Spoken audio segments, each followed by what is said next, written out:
मागच्या लेक्चरला बघा आपण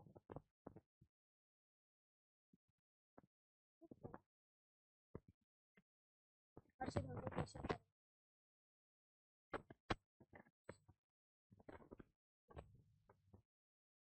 धोंडो केशव कर्वे त्याच्याबद्दल इन्फॉर्मेशन पाहणार आहे.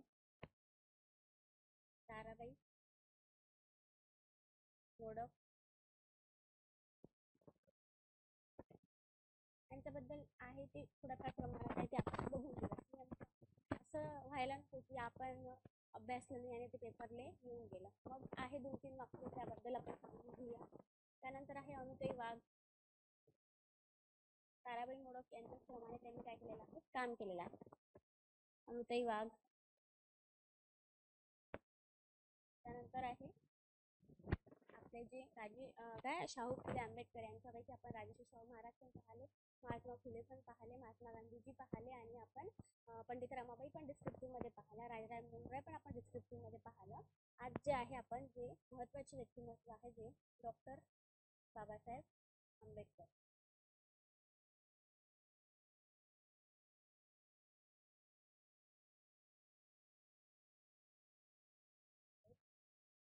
किती महत्वपूर्ण व्यक्तिमत्व आहे त्यांची आज आपण इन्फॉर्मेशन बघूया. त्यानंतर स्वातंत्र्यपूर्वी म्हणजेच 1947 पूर्वी झालेले स्वातंत्र्यपूर्वी झालेले काही कायदे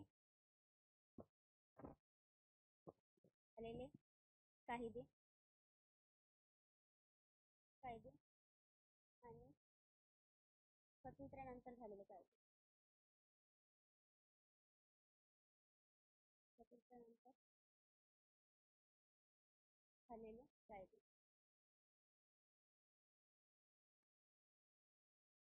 त्याचं काय करूया आपण एक्सप्लेनेशन करूया. ओके, आज एवढा पार्ट जो आहे तो आज आपल्याला कंप्लीट करायचा आहे. हे पण काय महत्वपूर्ण भाग आपला राहिलेला आहे. महर्षी धोंडो केशव कर्वे आहे, ताराबाई मोडक आहे, अनुताई वाघ आहे, डॉक्टर बाबासाहेब आंबेडकर आहे. स्वातंत्र्यपूर्वी झालेले कायदे म्हणजेच 1947च्या पूर्वीचे कायदे कोणते कोणते आहे ते पण आपल्या मूलभूत अधिकाराचं काय होणार नाही, तिथे हनन होणार नाही. कायदे त्याच्यासाठी बनवले जातात ना की ज्यामध्ये आपल्या मूलभूत अधिकारांचं काय होणार नाही, हनन होणार नाही. तर मूलभूत हक्क जपण्यासाठी, मूलभूत अधिकार प्राप्त करून देण्यासाठी आणि जेही समाजातील घटक आहे त्या समाजातील घटकांचे संरक्षण करण्यासाठी आपण काय करत असतो, कायदे करत असतो. सोबतच कायदे करण्याचा आणखी एक उद्देश असतो की व्यक्तींना समाजामध्ये वावरत असताना इतरांना त्रास होणार नाही यासाठी त्यांच्या वर्तनावर वचक बसवण्यासाठी आपण काय करत असतो, कायदे करत असतो. 1947 पूर्वी पण वेगवेगळे कायदे झाले जसं तुम्हाला माहिती असेल.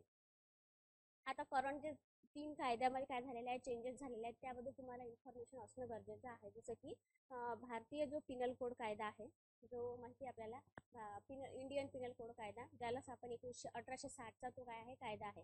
त्यानंतर क्रिमिनल ऍक्ट कायदा आहे, भारतीय गुन्हेगारी कायदा 1972 समथिंग 72-73. त्या जे आहे पुरावा कायदा, भारतीय पुरावा कायदा आहे. ते तुम्हाला काय करायचं आहे, लक्षात ठेवायचं आहे की नेमकी त्याची डेट आता नवीन अपडेट काय झालेला आहे, त्यामध्ये नवीन तरतुदी कोणत्या करण्यात आलेल्या आहे, आधी किती कलम होते, आता किती कलम आहे, हे काय झालं करंट बेस अभ्यास झाला. करंट बेसला धरून आपल्या सोशल वर्कच्या सिलेबसशी आपल्याला काय करायचं आहे, कंपेअर करायचं आहे. मग तुम्ही काय करा, तशा पद्धतीने ते कंपेअर करून नेमकं इंडियन पिनल कोड 1860 आहे, जो भारतीय गुन्हेगारी कायदा आहे 1972-73चा आहे. त्यानंतर भारतीय पुरावा कायदा आहे. ह्या कायद्यामध्ये तुम्ही आता सद्यस्थितीमध्ये चेंजेस झालेले आहेत, त्या कायद्यांची नावं काय केलेले आहे, चेंज केलेले आहे. त्याची तुम्ही करंट अफेअरच्या बुक्स मधून ते नोट डाऊन करून घ्या, तुमच्या पेपरला ते त्याबद्दल विचारलं जाऊ शकतं. ओके, आता आपण सुरुवात करूया. महर्षी धोंडो केशव कर्वे.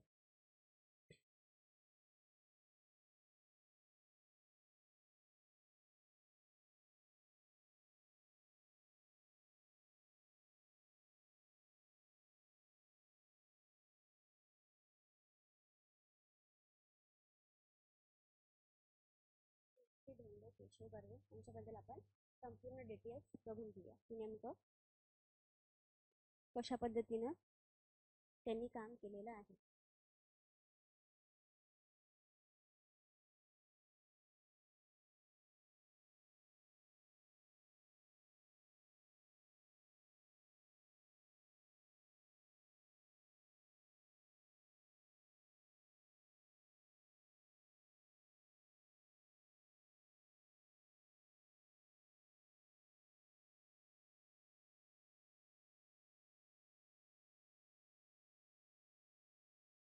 आपल्याला खूप समाजसुधारकांबद्दल अभ्यास करायचा आहे. जसं की काही गोष्टी तुम्ही तुमच्या स्वतःच्या लेवलवर पण करा, कारण की आपले 4 लेक्चर यातच आपण म्हणजे हलवलेले आहे आणि आपल्याला 6 महिन्यात काय करायचं आहे, सिलेबस कंप्लीट करायचा आहे. तर मग काही गोष्टी आपल्या स्वतःच्या पण लेवलला आपल्याला करावं लागतं. जसं की इरावती कर्वे आहे, किंवा मग आपल्याला माहिती आहे डॉक्टर सॉरी ते अजय बंग, डॉक्टर अभय बंग आहे, त्यानंतर साधना ताई आहे, किंवा मग जे कुष्ठरोगीचे आपण जे काम करतात ते व्यक्ती आहे. असे जे व्यक्ती आहे किंवा असे जे समाजसुधारक आहे जे करंटमध्ये झालेले आहे. म्हणजे पूर्वी तर अनेक लोकांपासून समाज सुधारणा करतच आलेले आहे, पण अलीकडच्या काळात पण अनेक लोकांनी काय केलेलं आहे, एक समाज सुधारणा म्हणू शकतो, किंवा एक समाजामध्ये असणाऱ्या जे काही आजार आहे, जे काही लोकांना एक समाधानाची पातळी निर्माण करून देण्याचं काम आजही व्यक्ती डॉक्टर अजय बंग आहे, किंवा राणी बंग आहे, किंवा मग साधनाताई आहे.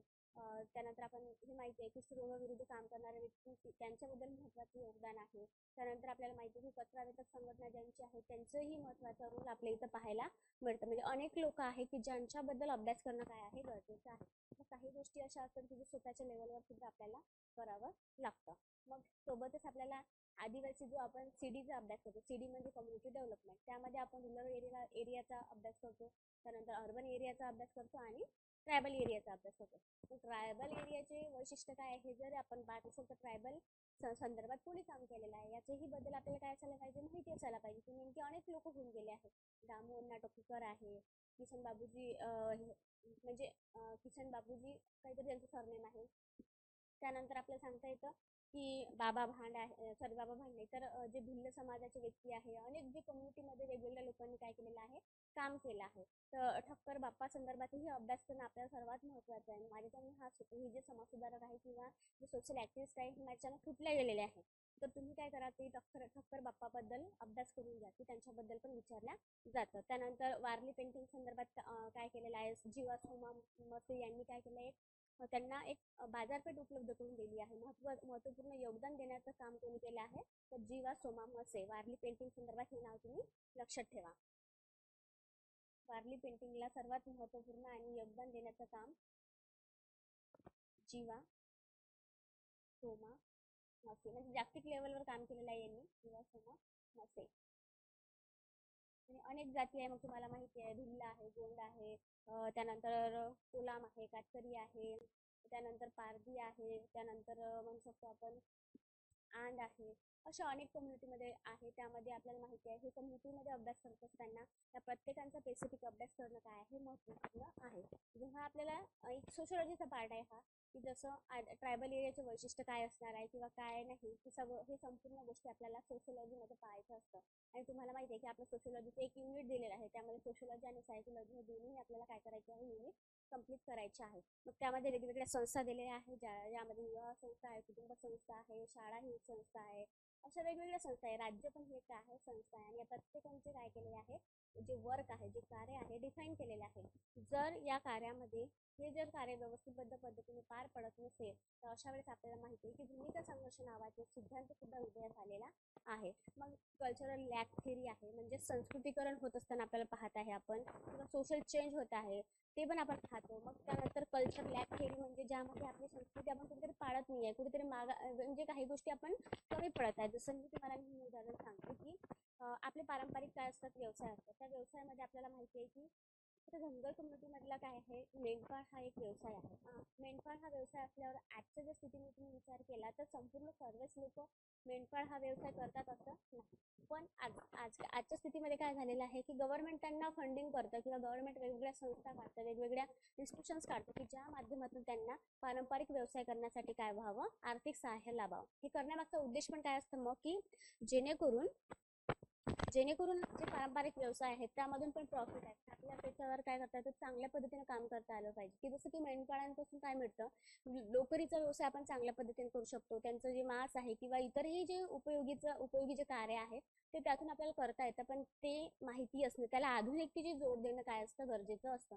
ह्या संपूर्ण गोष्टी जेव्हा आपण अभ्यासतो तेव्हा आपल्याला काय होतं, माहिती पडतं. म्हणजे जेव्हा सोशलॉजी आणि सायकोलॉजी हे दोन जेव्हा एकाच युनिटमध्ये आपले काय झालेले आहे, ते सब्जेक्ट कम्प्लीट करायचे आपल्याला, तेव्हा ते आपण नंतर पाहू. मी तुम्हाला सहज आठवलं म्हणून मी सांगितलं. आणि यांच्याबद्दल पेपरला स्टेट बोर्डचं बुक्स आहे ना, त्या बुक्समध्ये पण माहिती दिली आहे. आणि जे गोष्ट स्टेट बोर्डला असतं ते ऑब्विसली म्हणजे त्याचं जे असतं, एखादा आयोग असो, एखादं बोर्ड असो, किंवा एखादी संस्था, एखादं जे कोणी युनिव्हर्सिटी आपला जो सेटनेटचा पेपर हे करतो, NTA नावाची संस्था आहे, जसं त्यांच्यासाठी फ्रेम करण्यासाठी इझी जातं की तेच रेफरन्स म्हणून नाही का आपलं स्टेट बोर्ड असो किंवा मग NTA असो, किंवा हे काय करतात की आपल्या जे याचे बोर्डचे बुक आहे ते बुक्स आहे ते जास्त रेफर करतात. बघा, जन्म 1858 आणि निधन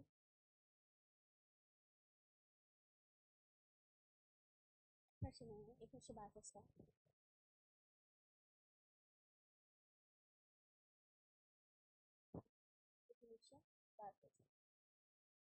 बघा, ठिकाण आहे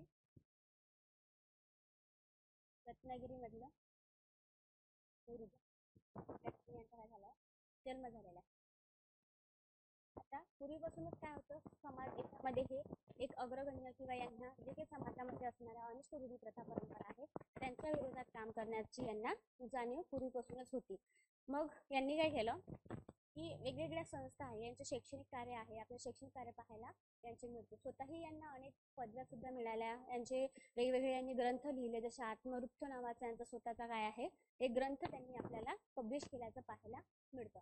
त्यामध्ये आपण जेव्हा पाहतो यांचं प्राथमिक शिक्षण झालेलं आहे, प्राथमिक शिक्षण आहे, माध्यमिक शिक्षण आहे, असं शिक्षण पार करत असतानाच त्यांनी रत्नागिरी सारख्या ठिकाणी आपलं एज्युकेशन पूर्ण केलं. त्यानंतर ते आपल्या सोशल सामाजिक चळवळीला त्यांनी जेव्हा सुरुवात केली, तर आपल्याला तुम्हाला माहिती असेल की महर्षी कर्वे यांच्याबद्दल एक महत्त्वाचं ठेवायचं, लक्षात ठेवायचं म्हणजे यांनी विधवा नावाच्या मुलीशी काय केलेला आहे, विवाह केला. आधी यांचा विवाह राधाबाई नावाच्या एका मुलीशी झालेला होता, आणि मग नंतर यांना काय करायची होती, त्यानंतर दुसरी जी आहे ज्यांच्या विधवा स्त्रीशी ज्या विधवा स्त्रीची विवाह केल्याच्या नंतर त्यांचं नाव काय होतं, गोदूबाई, ज्यालाच आपण बाया कर्वे असं सुद्धा म्हणत असतो. कालांतराने त्यांचं नाव आनंदबाई कर्वे आपण ठेवल्याचं पाहायला मिळतं. म्हणजे त्यांचे जे आहे यांच्या आपण म्हणतो जसं की जेव्हा आपण एखादी गोष्ट करायला निघतो तेव्हा आपण स्वतः या आधी त्या गोष्टी करायच्या आणि नंतर लोकांना सांगायच्या. या गोष्टी या तत्वानुसार वागलेले कोण आहे, महर्षी धोंडो केशव कर्वे आहे. म्हणजे त्यांनी स्वतःच्या लाईफमध्ये काय केलेलं आहे, स्वतःचा विधवा पुनर्विवाह घडून आणल्याचं आपल्याला पाहायला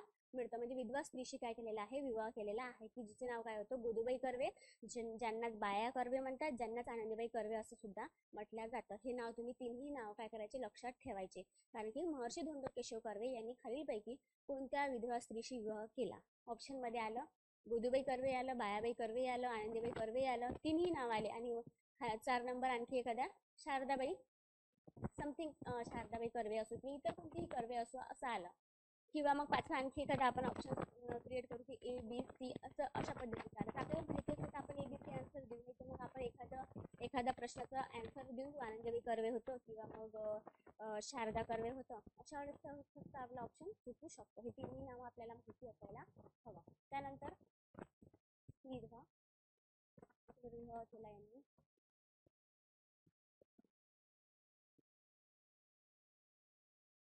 त्यांचं नाव काय होतं, पहिल्या पत्नीचं नाव माहिती आहे आपल्याला, पहिल्या पत्नीचं नाव होतं राधाबाई.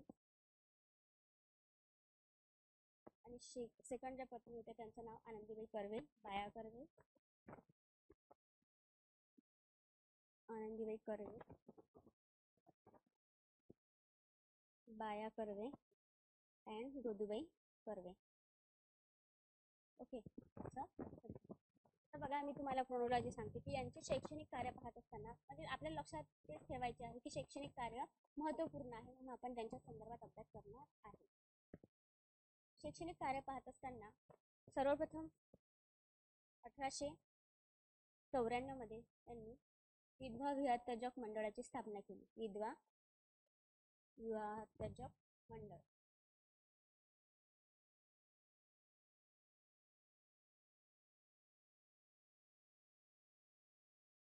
काय केली, स्थापना केली.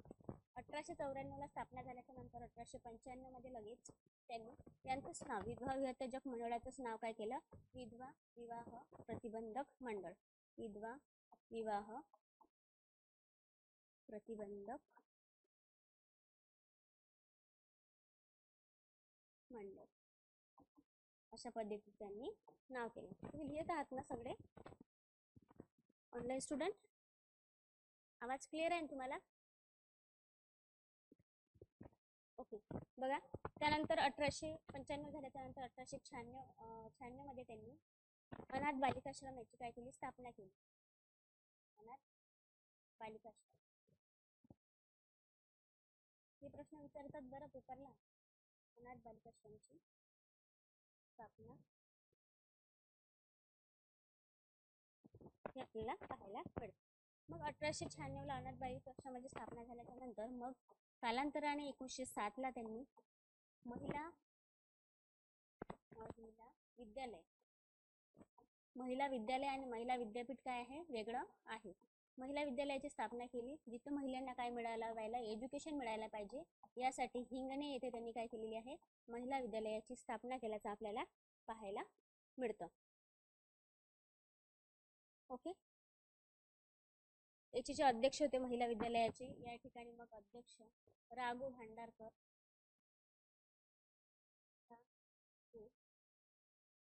आपल्याला पाहायला मिळतं.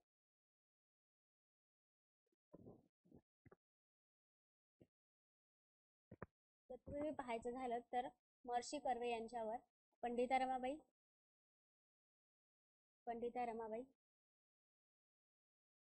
आणि जोसेफ यांच्या विचारांचा काय होता, प्रभाव होता.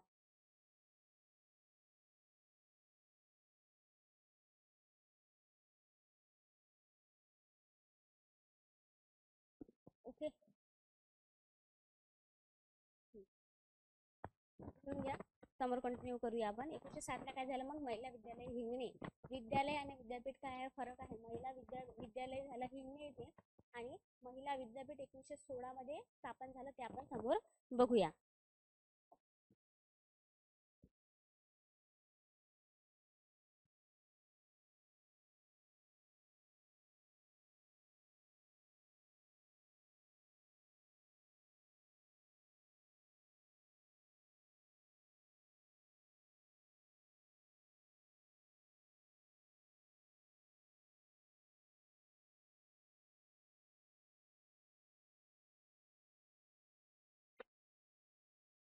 जे महत्वपूर्ण आहे तेच मी लिहून देते तुम्हाला, पेपरला विचारतात ते. ऑब्विसली समाज सुधारक असल्यावर आणि त्यातही ते महिलांच्या हितासाठी त्यांनी अनेक कार्य केल्याचं आपल्याला पाहायला मिळतं. मग 1907 ला आपण पाहिलं की महिला विद्यालयाची काय झाली, स्थापना झाली. महिला विद्यालय हिंगणे हे स्थापन झाल्याच्या नंतर 1910 ला निष्काम कर्ममठ म्हणजे कार्य करत असताना, कोणतेही कार्य करत असताना कोणत्याही स्वार्थ भावनेनं काम न करता आपण निरंतरपणे काय करायला पाहिजे, काम करत राहायला पाहिजे, असं यांनी त्यांच्यासाठी सांगितलं होतं. निष्काम कर्ममठ 1910 लक्षात ठेवा. त्यानंतर आहे 1916, ज्यामध्ये 1916 मध्ये आपल्याला पाहायला मिळतं महिला विद्यापीठ आणि विद्यालय काय आहे, फरक आहे. महिला विद्यापीठाची स्थापना केली, ज्याला त्याचं कालांतराने नाव आपण काय केलेलं आहे, SNDT, ज्यालाच आपण नाथीबाई दामोदर ठाकरसी विद्यालय असं आपण विद्यापीठ असं नामांतरण आपण कालांतराने केल्याचं पाहायला मिळतं. त्यातही मी तुम्हाला सांगते रेफरन्स. 1917 मध्ये अध्यापिका विद्यालय विद्यालय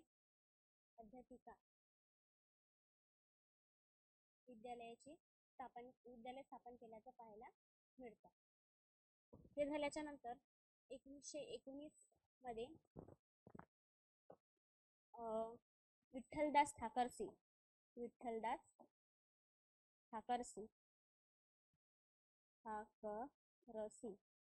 यांनी काय केलं, आपल्या आईच्या स्मरणार्थ म्हणजेच नाथीबाई दामोदर ठाकरसी यांच्या स्मरणार्थ महिला विद्यापीठाला 15 लाख रुपये असे ही रक्कम आहे ना, ही रक्कम विचारतात किती लाख रुपये दिले म्हणून. 15 लाख रुपये देणगी म्हणून दिले. देणगी दिली. ही देणगी दिल्यामुळेच 1920ला महिला विद्यापीठाचं नामांतरण SNDT करण्यात आलं.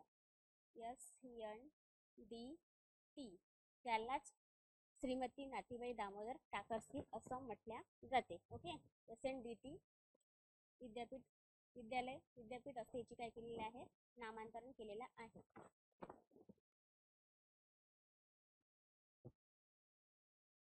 त्यामागच्या ह्या गोष्टी आपल्याला पाहायला मिळतात. मग त्यानंतर 1944 मध्ये समता संघ म्हणजे जे काही समाजामध्ये आपण अन्यायकारक वागणूक आहे, अस्पृश्यतेची वागणूक देत आहे ते आपण नष्ट करायला पाहिजे आणि सर्वांनी एक समानतेच्या भावनेने आपण समाजामध्ये वावरत असताना राहायला पाहिजे. यासाठी समाजातील अनिष्ट रूढी प्रथा परंपरा आपण नष्ट करायला पाहिजे. यासाठी 1944 मध्ये समता संघाची काय केलेली आहे, महर्षी धोंडो केशव कर्वे यांनी स्थापना केल्याचं आपल्याला पाहायला मिळतं. ओके, लिहून घ्या हे.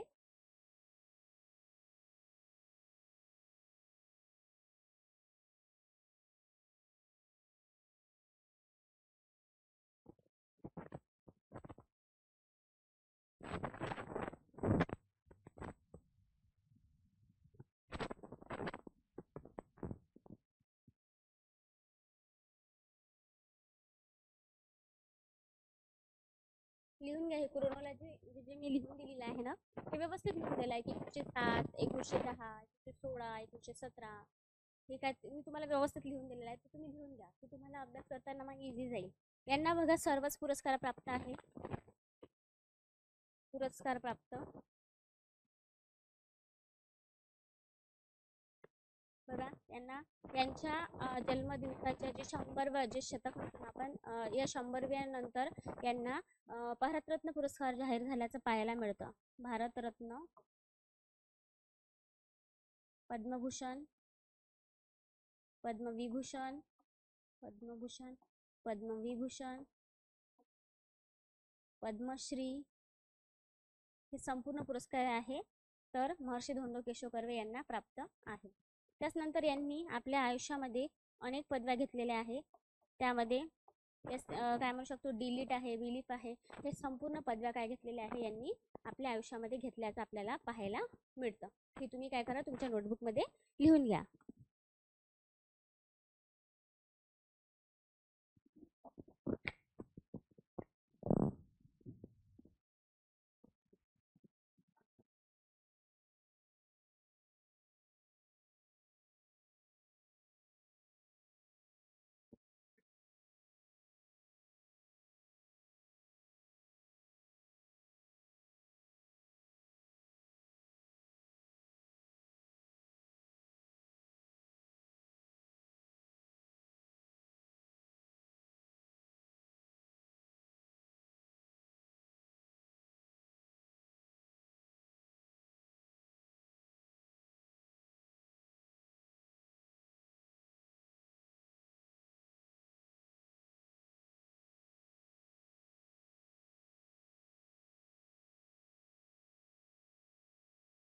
चला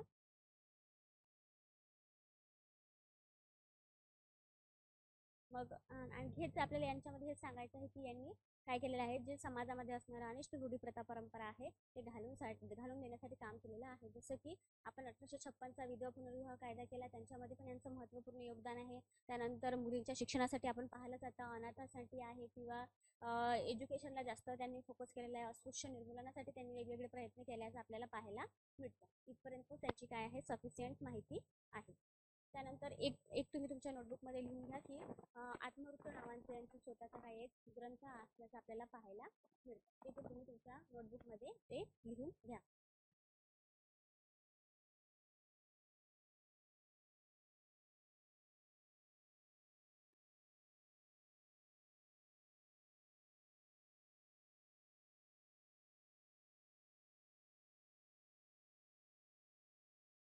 हे झाले आपले महर्षी धोंडो केशव कर्वे. आता आपण बघूया ताराबाई मोडक आणि एका इकडे बघूया अमिताई वाघ. त्यांची एक थोडी माहिती आहे ते आपण माहिती बघून घेऊया नेमकं यांनी काय केलेलं आहे.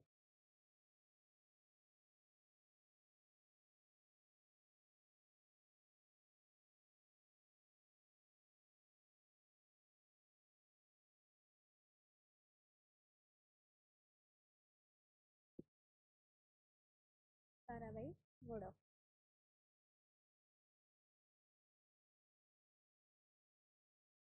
जन्म वगैरे एवढं काही लक्षात ठेवण्याचं गरज नाही आहे, पण मी लिहून देते. 1892 मध्ये मुंबईमध्ये यांचा काय झालेला आहे, जन्म झाल्याचं आपल्याला पाहायला मिळतं. आई आणि वडील. आई वडील, आई आहे उमाबाई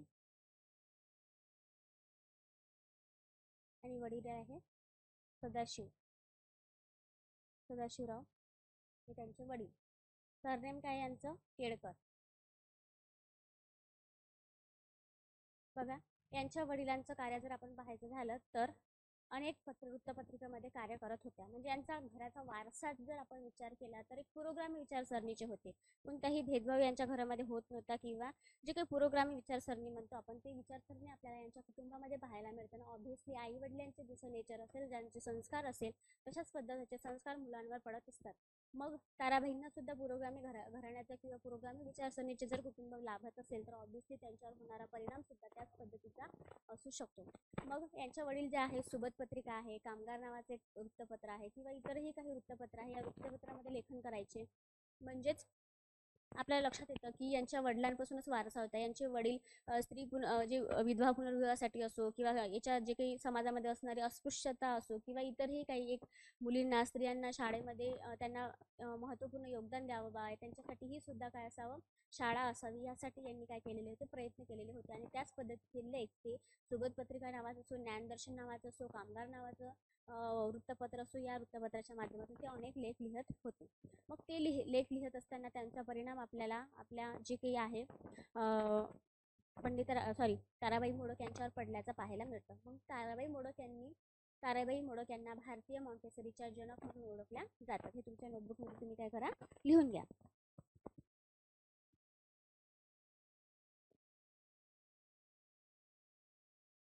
वडील जे सदाशिवराव आहे, वडील वृत्तपत्र कोणते कोणते चालवत होते, हितोपदेशक. एवढं डिटेल्स विचारत नाही. 2 आहे कामगार, ज्ञानदर्शन. एक मिनिट, ज्ञानदर्शन आहे, ज्ञानदर्पण आहे, एक वेळा क्लिअर करते, कारण की यांच्यामध्ये पण खूप काय असते, फरक असतात बरं. ज्ञानदीप आहे, ज्ञानदीप आणि सुबोध पत्रिका.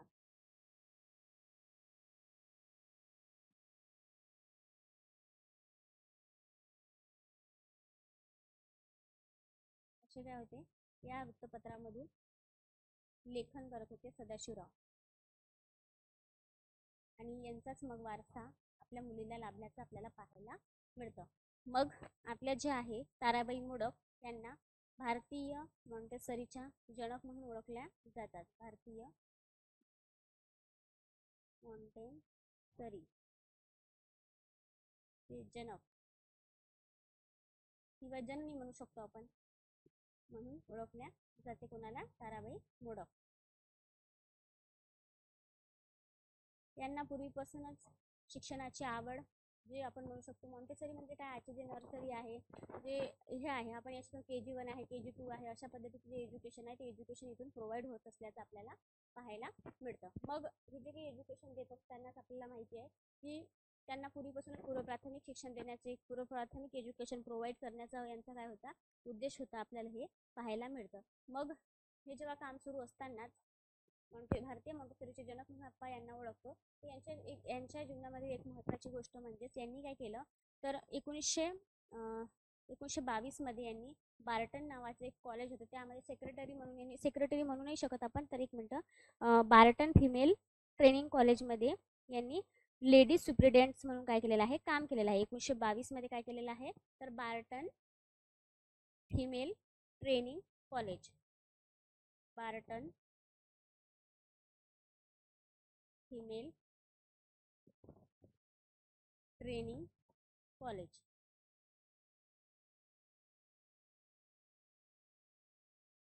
ट्रेनिंग कॉलेजमध्ये लेडी सुप्रिटेंडेंट म्हणून कार्य केल्याचं आपल्याला पाहायला मिळते. लेडी सुप्रिटेंडेंट कार्य केल्याचं आपल्याला पाहायला मिळतं. मग कालांतराने यांच्यासोबत त्यांच्या पतीचं नाव काय होतं इथं आपण विसरलो. पतीचे नाव होते कृष्णा वामन मोडक. ओके. मग कालांतराने यांचे संबंध म्हटल्यापेक्षा आपण म्हणू शकतो त्यांचे विचार जे आहेत ते गिजूबाई बदेका यांच्याशी आले आणि यांच्यामुळे मग काय झाले, यांच्या विचाराचा प्रभाव त्यांच्यावर पडला आणि गिजूबाई बदेका हे सुद्धा कशाची पूर्व प्राथमिक शाळेसंदर्भात काय होते काम करत होते. गिजूभाई बदेका यांचे जे होतं भावनगर इथे कार्य करत असतानाच यांच्या विचाराचा वारसा घेऊन यांनी जे आपल्या ताराबाई मोडक आहे यांनी गीता मंडळ आहे, एक मिनिट पाहते मी नेमकं काय आहे ते. गीता शिक्षण पद्धतीचं काय केलेलं आहे स्थापन केलेलं आपल्याला पाहायला मिळतं. गीता शिक्षण पद्धती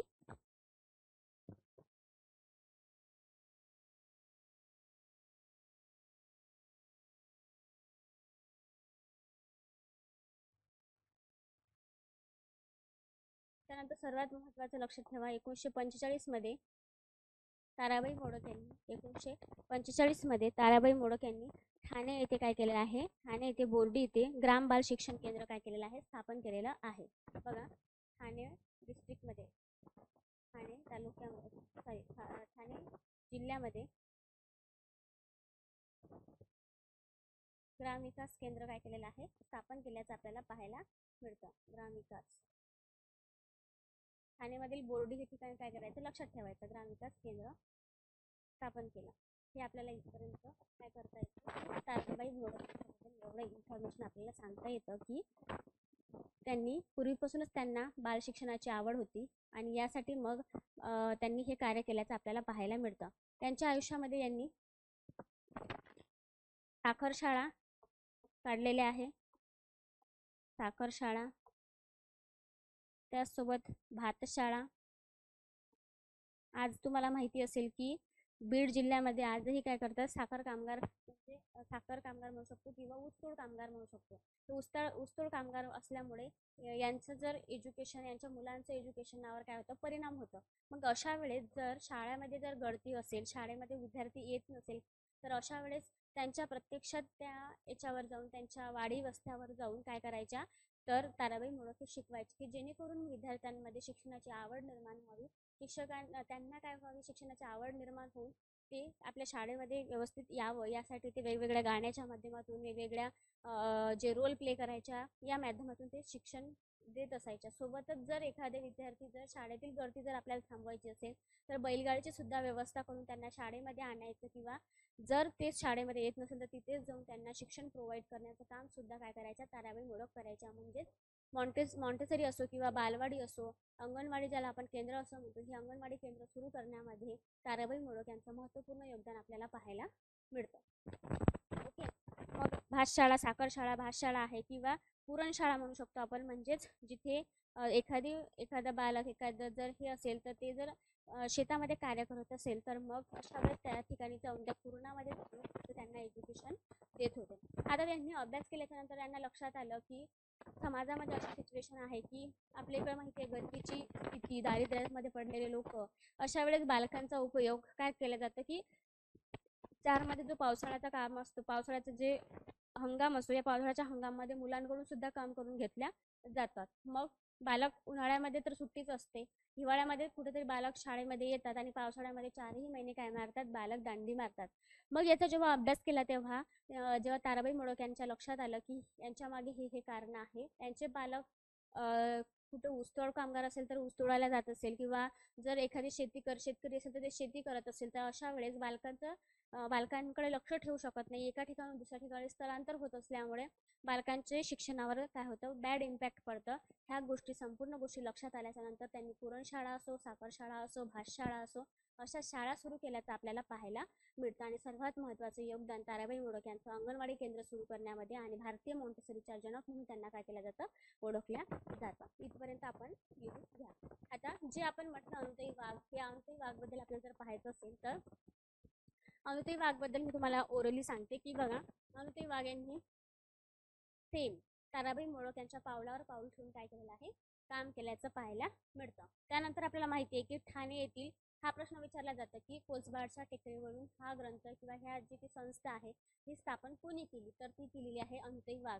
जरी ताराबाई मोडक यांनी ठाणे येथील बोर्डी इथं काय केलेलं आहे, ग्राम शिक्षण केंद्र आहे, अंगणवाडी केंद्र सुरू केल्याचं आपण पाहिलेलं आहे, पण अनुताई वाघ यांनी त्यांच्या पावलावर पाऊल ठेवून काम करत असताना कोसबाडच्या टेकडीवरून हा ही त्यांची संस्था किंवा हा त्यांचा ग्रंथ आपल्याला पाहायला मिळतं. आणि त्यानंतरच आपल्याला सांगता येतं की त्यांनी सुद्धा बालशिक्षण आहे, जे शिक्षिकाचं काम आहे किंवा मग पूर्व शिक्षण प्रोव्हाइड करणं, वेगवेगळ्या माध्यमातून एज्युकेशन देणं, बालकांना वेगवेगळ्या माध्यमातून खेळाच्या मनोरंजनाच्या माध्यमातून त्यांना शिक्षण प्रोव्हाइड करणं, हे सुद्धा काम अनुताई वाघ यांनी केल्याचं आपल्याला पाहायला मिळतं. मग हे काम करत असताना शासनाने त्यांच्या कार्याची दखल घेतलेली आपल्याला पाहायला मिळतं आणि त्यांना जे वेगवेगळे पुरस्कार आहेत, जमनालाल बजाज पुरस्कार आहे, पद्मश्री पुरस्कार आहे, अशा जे काही पुरस्कार आहे या पुरस्काराने त्यांना काय केलेलं आहे, दलित मित्र सन्मान पुरस्कार आहे, अशा सन्मानाने त्यांना असे सन्मान त्यांना काय केलेले आहे, देण्यात आलेले आहे. बस इथपर्यंत जरी लक्षात ठेवलं अनुताई वाघ यांच्याबद्दल तरीही काय आहे, माहिती ती सफिशियंट आहे. बस एवढं लक्षात ठेवायचं, कोसबाडच्या टेकडीवरून हा जो काही ग्रंथ आहे किंवा ही जी संस्था आहे हे संदर्भात कोणी लिहिलेलं आहे, तर ही अनुताई वाघ यांनी लिहिलेलं आहे. आणि कोसबाडची टेकडी हे ठाणे येथील असलेला एक काय आहे, ठिकाण आपल्याला पाहायला मिळतं. आणि ते उद्देश काय होता त्यांचा, तर मग तेच की बालकांना एज्युकेशन प्रोव्हाइड करणं, पूर्व प्राथमिक एज्युकेशन सर्वात महत्त्वाचं असतं हे त्यांनी जाणून घेतलेलं होतं. तुम्ही मानसशास्त्राचा आपण जेव्हा अभ्यास करतो तेव्हा आपल्याला पण माहिती आहे की विद्यार्थ्यांचा जर अभ्यास करायचा असेल, बालकांचा जर विकास करायचा असेल, तर सर्व महत्त्वपूर्ण आहे तर ते म्हणजे बालकांचा विकास हा 5 वर्षाच्या आधी चांगल्या पद्धतीनं होत असतो. जसं आपण अभ्यास करत असताना माणसाच्या विकासाचा जर आपण टप्प्याचा अभ्यास केला तर गर्भावस्था, गर्भपूर्व अवस्था, ज्याला जन्मपूर्व अवस्था आणि जन्मोत्तर अवस्था अशा 2 अवस्था असतात. तर जन्मपूर्व अवस्थामध्ये जे गर्भावस्थेमध्ये असतं, अभ्राकावस्था आहे, भ्रूणावस्था आहे, गर्भावस्था आहे, हे 3 टप्पे असतात. हे 3 टप्पे झाल्याच्या नंतर जन्मानंतरची जी सिच्युएशन असते की ज्याला आपण म्हणू शकतो की जन्मानंतर 15 दिवसाचा जो कार्यकाळ असतो तो नवजात अवस्था असते. 15 दिवसापासून तर 2 वर्षापर्यंत ही शैशवावस्था असते. 2 वर्षापासून तर 5 ते 6 वर्षापर्यंत पूर्व बाल्यावस्था, 6 ते 12 पर्यंत उत्तर बाल्यावस्था, 12 ते 14 पर्यंत पौगंडावस्था, 14 ते 18 पर्यंत युवा अवस्था. ते झाल्या अशा जे काही त्याचा आपला क्रोनॉलॉजी ठरलेली आहे, आपल्या विकासाचा क्रम ठरलेला आहे. तर आपण सर्वात महत्त्वाचा जर विकास जर होत असेल तर तो कोणत्या अवस्थेमध्ये होतो, पूर्व बाल्यावस्थेमध्ये आपल्याला विकास पाहायला मिळतो. यावर सुद्धा प्रश्न विचारले गेलेले आहे की बालकांच्या मेंदूचा विकास किंवा बालक, तुम्हाला माहिती असेल की आपण जसं जसं मोठं होत जातो तसं तसं आपले जे चिकित्सक वृत्ती आहे जे विचारण्याची कमी कमी होत जातं. आज आपल्या जर आपण घरी आपण पाहतो की बालकांना जर एखादा प्रश्न विचारायचा असेल तर हा विमान वरूनच का उडतो, खालून का उडत नाही, हे टेबल असाच का बनला, गोल का बनला नाही, ही चेअर अशीच का आहे, म्हणजे असे विचित्र प्रश्न असतात त्यांचे की आपल्याला उत्तर देणं पण काही नसतं पॉसिबल नसतं. मग अशा वेळेस आपण त्यांची गरज लक्षात घेऊन उत्तर देणं पण गरजेचं असतं. आपण जर चुकीचे आन्सर दिलं तर विद्यार्थ्यांचं, बालकांचं काय होतं की जे वर्तन आहे किंवा ते चुकीच्या डायरेक्शनला जाऊ शकतात. म्हणून त्यांना उत्तर देताना आपण योग्यपूर्णच उत्तर देणं काय आहे, गरजेचं आहे. ह्या गोष्टी आपल्याला लक्षात येतं. मग बालकांचा विकास काय होतं, पूर्व बाल्यावस्थेत होतं. आणि तर त्याचप्रमाणे हा पण एक प्रश्न येऊन गेला, मी सांगते की टोळीपूर्व वय कशाला म्हणतात. आता पूर्व बाल्यावस्थेमध्ये आपलं टोळीपूर्व म्हणजे टोळीचं वय नसतं.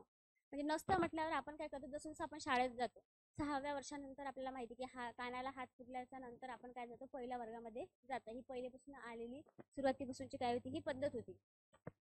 मग आपल्याला माहिती आहे की आपण जर शाळेत जात असेल तर ऑब्व्हियसली सगळ्यांना असं वाटतं की आपण लिडरशिप करावं. ते उत्तर बाल्यावस्थेमध्ये ते आपल्यामध्ये असणारे गट्स पण असतं की सगळ्यांना वाटतं की आपण लिडरशिप करायला पाहिजे. मग एखादा मुलगा, एखादी मुलगी काय करतं की ठीक आहे, माझ्या फेवरचे व्यक्ती मी, आपण वेगवेगळे खेळ खेळणार, वेगवेगळ्या पद्धतीचं आपण राहणार, मग माझ्या गटामध्ये कोण राहणार.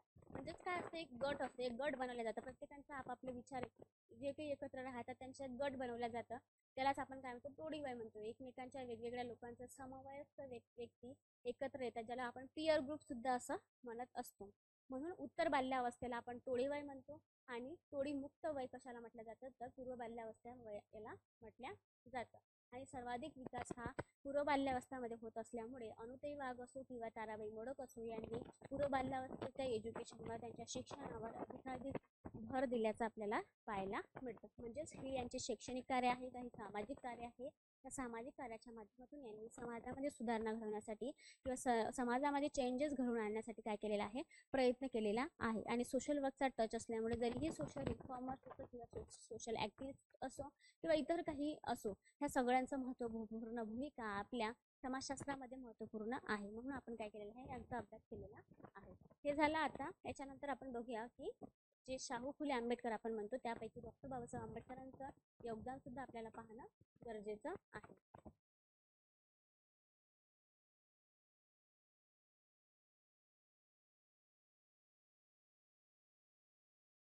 आवाज येत आहे ना क्लिअर?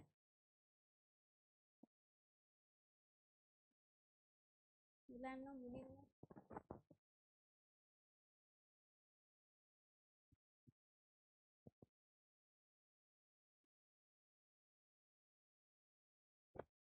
ऑनलाईन स्टुडंटनी ठरवलं आहे वाटतं, आपण बोलायचं ऐकायचं फक्त आहे ना.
हे पण काही गोष्टी असतात ते लक्षात ठेवावं लागतात महापुरुषांबद्दल.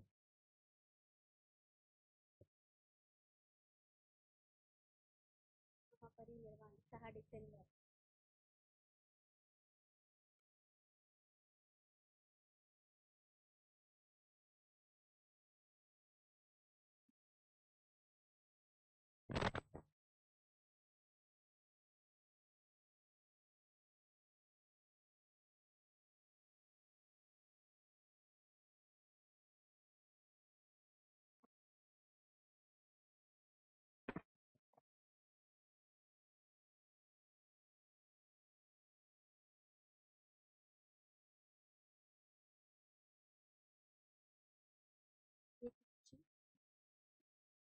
जन्म 14 एप्रिल.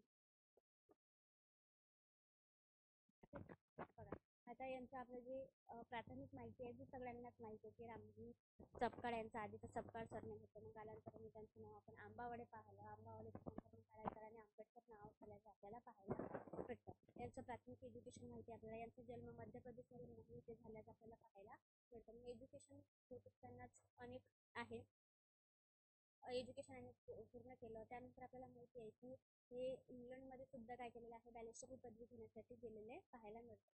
त्यांच्या पण आयुष्यामध्ये जो आहे त्यांनी पण एका सुरुवातीच्या जी स्त्री आहे त्यांच्याशी जी विवाह केलेला होता. त्यानंतर मग त्यांनी जे शारदाबाई कबीर आहे ह्या एक ब्राह्मण कुटुंबातील असून सुद्धा यांनी काय केलेला आहे, विवाह केलेला आहे. म्हणजेच त्यामागचा उद्देश काय होता की त्यांची सुरुवातीची पत्नी रमाबाई होत्या, सेकंड ज्या पत्नी होत्या त्या शारदाबाई कबीर आपल्याला पाहायला मिळतात. आपल्याला कधी कधी विचार येतो की ब्राह्मण कुटुंबातील मुलीशी विवाह करण्याचा उद्देश काय होता, तर समाजामध्ये असलेले जातीभेद आहे किंवा हे जे काही आहे हे आपल्याला समाजामधून नष्ट करायचे होते. यासाठी त्यांनी केल्याचं आपल्याला पाहायला मिळतं की समाजामध्ये भेदभाव राहिला नाही पाहिजे. जे काही पद्धत आहे आपण म्हणतो की जातीबंधने आपण तोडायला पाहिजे, या उद्देशाने काय केलेलं आहे यांनी तर विवाह केल्याचं आपल्याला पाहायला मिळतं. तुम्ही थोडं व्यवस्थित लिहिते, मलाच व्यवस्थित दिसत नाही आहे. ओके,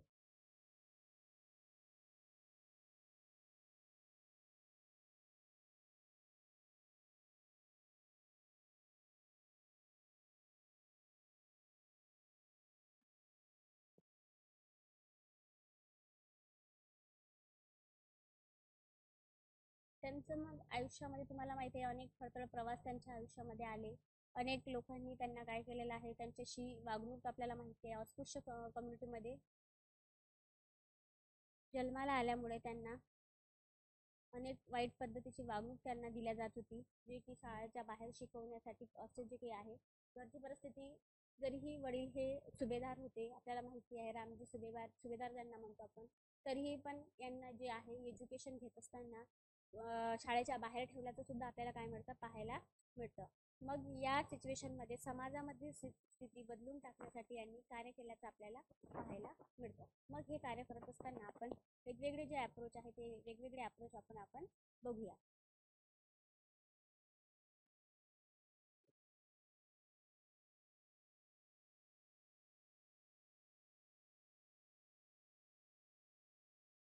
आता बघा, शैक्षणिक कार्य आहे,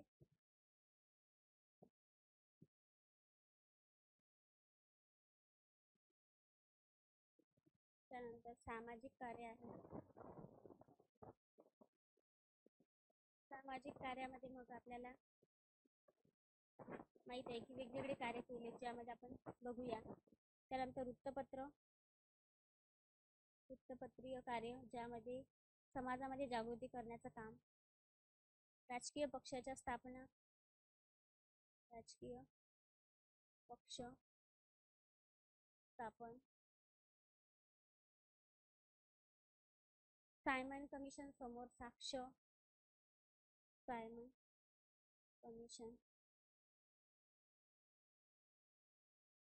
समोर साक्ष दिली. त्यानंतर साऊथ बरो कमिटी, साऊथ बरो कमिटी 1919ला आली होती. 1917 पासूनच ते होतं, पण 1919ला त्यांचं महत्त्वपूर्ण काम आपल्याला पाहायला मिळतं. त्यानंतर सामाजिक कार्यामध्ये आपल्याला जे आहे माणगाव परिषदेमध्येच राजर्षी शाहू महाराजांनी म्हटलं होतं की जर अस्पृश्याचा उद्धार करता म्हणून लाभलेला आपल्याला आज कोण मिळतं, तर डॉक्टर बाबासाहेब आंबेडकर पाहायला मिळतं, असं जाहीर सभेमध्ये राजर्षी शाहू महाराजांनी काय केलं होतं, घोषित केलेलं होतं. त्यानंतर आपल्याला माहिती आहे की मनुस्मृती ग्रंथाचं मनुस्मृती ग्रंथाचे दहन केले 25 डिसेंबर 1927. त्यानंतर काळाराम मंदिर प्रवेश आहे, काळाराम मंदिर प्रवेश, काळाराम मंदिर प्रवेश. त्यानंतर आहे चौदार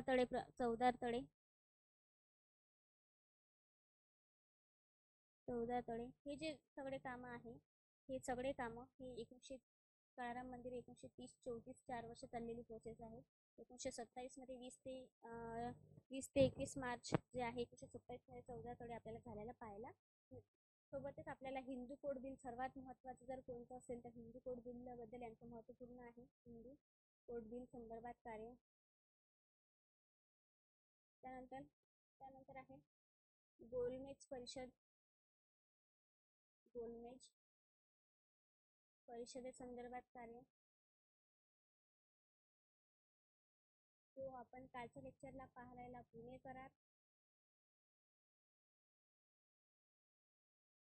त्यात सर्वात महत्त्वाचं जर असेल कार्य ते कार्य आहे घटना समितीचे, जे मसुदा समितीचे काय होते अध्यक्ष होते. आणि त्यातही भारतीय राज्यघटनेचे जे शिल्पकार आपण म्हणतो राज्यघटनेचा, मी तुम्हाला सांगितलं अनेक लेक्चरमध्ये जेव्हा आपण डिस्कस केलं, जेव्हा आपण बोललो तेव्हा मी अनेकदा सांगितलं की भारतीय राज्यघटनेचे शिल्पकार असून आपल्या भारतीय लोकांना काय लागू पडतात त्या गोष्टीचा अभ्यास करून त्यांनी काय केलेला आहे, आपल्या भारताची राज्यघटना बनवलेली आहे. तो पण त्यांनी 60 देशाचा काय केलेला होता, अभ्यास केल्याचा आपल्याला पाहायला मिळतं. आणि सर्वात महत्त्वाचं काम काय आहे, घटना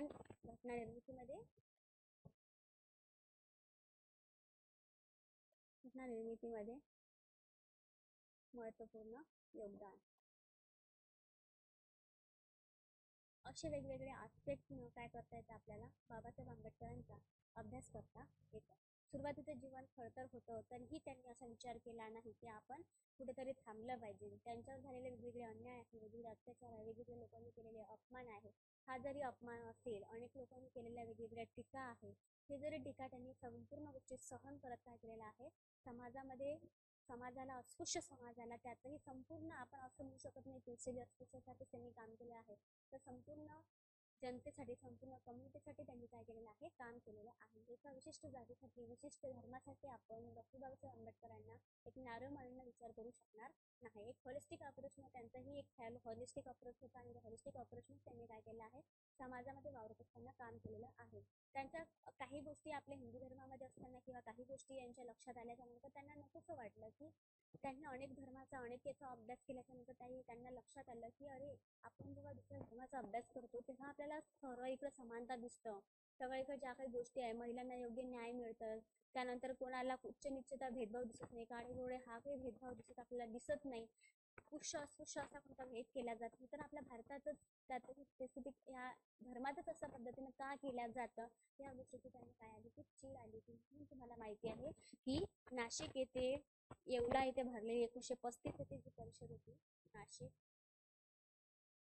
ही जी परिषद होती, धर्म परिषद होती ही, त्या धर्म परिषदेमध्ये डॉक्टर बाबासाहेब आंबेडकरांनी घोषित केलं की मी जरी हिंदू म्हणून जन्मलेलो असेल, 13 ऑक्टोबरची परिषद होती ही 1935 नाशिक धर्म परिषद, मी जरी हिंदू म्हणून जन्मलो असलो तरी मी हिंदू म्हणून मरणार नाही, हे त्यांनी नाशिक येथे 1935 येथे झालेल्या धर्म परिषदेमध्ये केलेली ही घोषणा होती. आणि मग त्यांनी त्यांचं जे धर्मांतरण आहे, हे धर्मांतरण त्यांनी कधी घडून आलं तर 14 ऑक्टोबर 1956 मध्ये त्यांनी आपलं काय केलं आहे, नागपूर येथे अनेक लोकांच्या, अनेक अनुयायांच्या साक्षीने त्यांनी आपलं धर्मपरिवर्तन केलं, आपल्याला पाहायला मिळतं.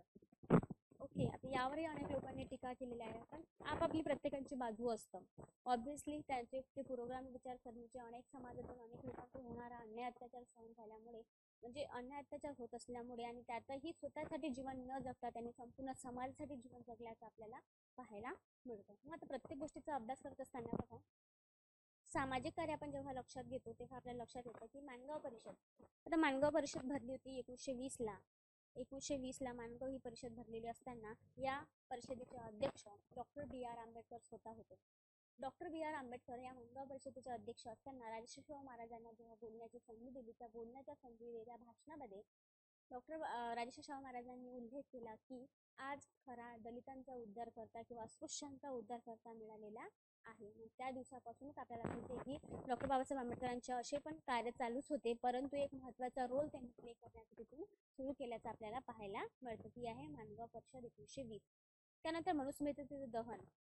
आता हे माहिती आहे तुम्हाला, जर भारताचे मनू जर कोणाला म्हणत असेल, आधुनिक भारताचे मनू असं सुद्धा म्हटलं जातं कोणाला, तर डॉक्टर बाबासाहेब आंबेडकरांना. हे म्हणण्यामागचं कारण काय, तर जसं मनू या ग्रंथामध्ये, मनुस्मृती या ग्रंथामध्ये हिंदू धर्माच्या काही गोष्टी आहेत किंवा काही गोष्टी दिलेल्या होत्या आणि ते लिखाण त्यांनी त्यामध्ये केलेलं होतं, आपल्याला हे पाहायला मिळतं.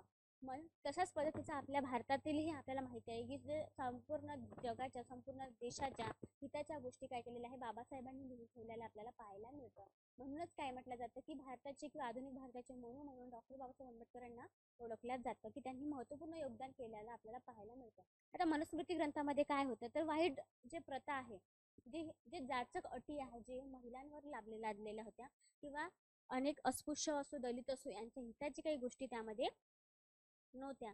चुकीच्या काही गोष्टीचा आराखडा असो किंवा अजून म्हणू शकतो महिलांसंदर्भात काही चुकीच्या काही धोरणे असो, काही पद्धत रूढी असो, ह्या असल्यामुळे बाबासाहेबांनी काय केलं, की अस्पृश्यांचा कुठेतरी म्हणू शकतो आपण की अस्पृश्याला न्याय मिळवून द्यावा किंवा महिलांना न्याय मिळवून द्यावा यासाठी 25 डिसेंबर 1927 मध्ये मनुस्मृती ग्रंथाचं काय केलेलं आहे, त्यांनी दहन केल्याचं आपल्याला पाहायला मिळतं. त्यानंतर काळाराम मंदिर आहे. मी तुम्हाला नेहमीच सांगितलं की काळाराम मंदिर असो किंवा इतरही म्हणजे मंदिर असो, मंदिरात तुम्हाला आजही माहिती आहे अनेक लोकांनी मुलींना स्त्रियांना मंदिरात जाण्याची परमिशन नसतं. असं कोणत्याही धर्मात नाही आहे, पण आपल्या इथं काय आहे, वेगवेगळ्या रूढी प्रथा परंपरांमध्ये सांगण्यात आलेलं आहे. यासाठी अनेक लोकांनी आता नवीन ज्वलंत हे आहे, एक दोन समाजसुधारक आहेत त्यांनी पण प्रयत्न केल्याचं पाहायला मिळतं की मंदिरात स्त्रियांनी का जाऊ नये, याच्यासाठी पण काय आपण आंदोलन केलेलं आहे. याचा वारसा जर आपण पाहिला तर पूर्वीपासूनच हे सिच्युएशन आपल्याला पाहायला मिळतं. काळाराम नावाचं मंदिर जे नाशिक इथे आहे, या मंदिरामध्ये अस्पृश्य म्हणून म्हटल्या जाणाऱ्या व्यक्तींना किंवा दलितांना यामध्ये जाण्यासाठी काय नव्हती, परमिशन नव्हती. यासाठी काळाराम मंदिराचा टोटल 4 वर्ष 1930 पासून सुरू झालेली ही जो काही आहे 1934 पर्यंत हा लढा चालत राहिला आणि अस्पृश्यतांना किंवा महिलांना त्या मंदिरामध्ये प्रवेश देण्यात यावा यासाठी त्यांनी अनेक प्रयत्न केल्याचं आपल्याला पाहायला मिळतं. त्यानंतर 14 तडे 1927 ला जो केलेला आहे, 20-21 मार्च 1927 ला जो 14 तडे आहे, ज्या तड्यावर आपल्याला माहिती आहे 14 तडे एक गाणं आहे माहिती आहे की तुम्हाला, एक त्या रायगडावर आणि एक त्या चवदार तळ्यावर. म्हणजे त्या तळ्याचं त्या याचं महत्त्व जर आपण विचार केला तर तुम्हाला मी नेहमी सांगते की एक माणूस असून एक व्यक्ती असून जर आपल्याला एक व्यक्ती माणुसकीने जर त्या व्यक्तीशी वागत नसेल तर त्यात काहीही अर्थ नाही.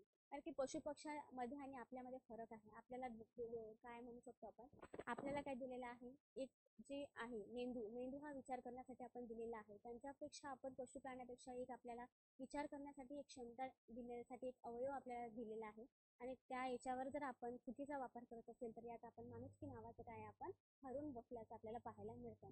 मग 14 तड्यावर आपल्याला पशु प्राण्यांना काय दिलं जात होतं, पाणी पिऊ दिलं जात होतं. परंतु एक माणूस असून अस्पृश्य म्हणून ज्यांना गणल्या जात होतं, दलित म्हणून ज्यांना गणल्या जात होतं, त्यांना पाणी पिण्याची तर परमिशन नव्हती. म्हणून 14 तडे सत्याग्रह 20-21 मार्च असं करा 1927 हे तुम्ही लक्षात ठेवा. याची पण क्रोनॉलॉजी विचारल्या जातं की मनुस्मृती कधी दहन केलं. काळाराम मंदिर प्रवेश 1930चा आहे, 14 तडे 1927चा आहे. हे संपूर्ण गोष्टी काय करायच्या असतात, लक्षात ठेवायच्या असतात. त्याची क्रोनॉलॉजी पेपरला विचारल्या जातात. तर पण पेपरच्या टफनेसवर पण काही गोष्टी असतात की समाज कल्याणचा असो किंवा मग स्टेटनेटचा पण पेपर असो किंवा इतरही एक्झाम असो, त्या एक्झामला काय केल्या जाते, याला फोकस केल्या जातं. त्यानंतर वृत्तपत्राचे जेव्हा आपण कार्य पाहतो तेव्हा डॉक्टर बाबासाहेब आंबेडकरांनी जे वृत्तपत्र आहे लिहिलेले, ते वृत्तपत्राबद्दल आपण बघूया की नेमकं तुम्ही नंतर मग मला हे सांगत सुद्धा नाही, एखाद्या याच्यातला पॉईंट सुटून जातो आणि मग माझं पण लक्ष राहत नाही. कारण मी तुम्हाला चेक केलं, तुम्ही जर मला सांगितलं तर मग मला हे इरेज करायला सोपं जातं. लक्षात ठेवते काय काय लिहिलं आहे मी. फक्त भूमिका घेतलेली आहे ऐकण्याची, है ना. चालेल, काही हरकत नाही. कधी कधी असं पण होतं, असं वाटतं आपण एखादा शब्द लवकर बोलून द्यावं पण माईक ऑन करता येत नाही. कारण की लिहिण्यापेक्षा कोणाला बोललेलं इझी वाटतं. टाईप करत बसा तर टाईप होतं, मग काही गोष्टी आपण एक टाईप करावं आणि ते एक टाईप होतं, असं पण होतं ना. मग ते समोरच्या व्यक्तीला कळायला हवं की आपण काय टाईप केलेलं आहे. मग या प्रॉब्लेममुळे पण काही विद्यार्थी आन्सर देत नसेल असं मी गृहीत धरते. त्यानंतर बघा,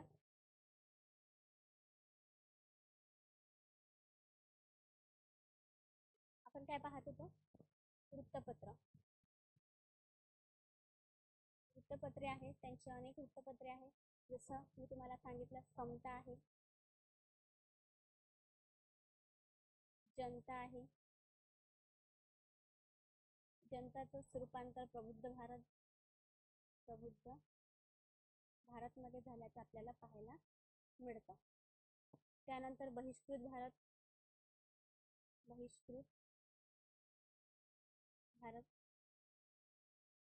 हे वृत्तपत्र 1927चं आहे.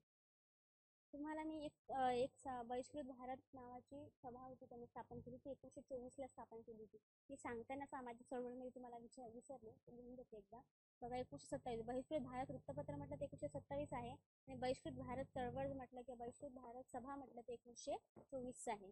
त्यानंतर आहे मूकनायक हे वृत्तपत्र आहे 1920. आता 1920 मध्ये आपल्याला काय पाहायला मिळतं, मूकनायक. मूकनायक वृत्तपत्राला तुम्हाला माहिती आहे, मूकनायक म्हणजेच जे लोक बोलणार नाही त्या व्यक्तीचं नायक म्हणून काम करणं, अशा पद्धतीचे काय केलं होतं हे मूकनायक हे वृत्तपत्र यांनी आणलेलं आपल्याला पाहायला मिळतं. आणि या वृत्तपत्राच्या माध्यमातून समाजामध्ये असणाऱ्या अनिष्ट प्रथा परंपरा किंवा समाजामध्ये असणारे जे द्वेष आहे ते मोडून काढण्यासाठी काय केलेलं आहे, बाबासाहेब आंबेडकरांनी प्रयत्न केल्याचं आपल्याला पाहायला मिळतं. हे तुम्ही काय करा, लक्षात ठेवा. त्यानंतर इथंच साईडला मी लिहून देते की बहिष्कृत भारत सभा किंवा बहिष्कृत भारत याच्यावर प्रश्न विचारतात या सभेवर, म्हणून तुम्हाला लिहून देते बहिष्कृत भारत सभा ही होती जुलै 1924. ही क्रोनॉलॉजी लक्षात ठेवा.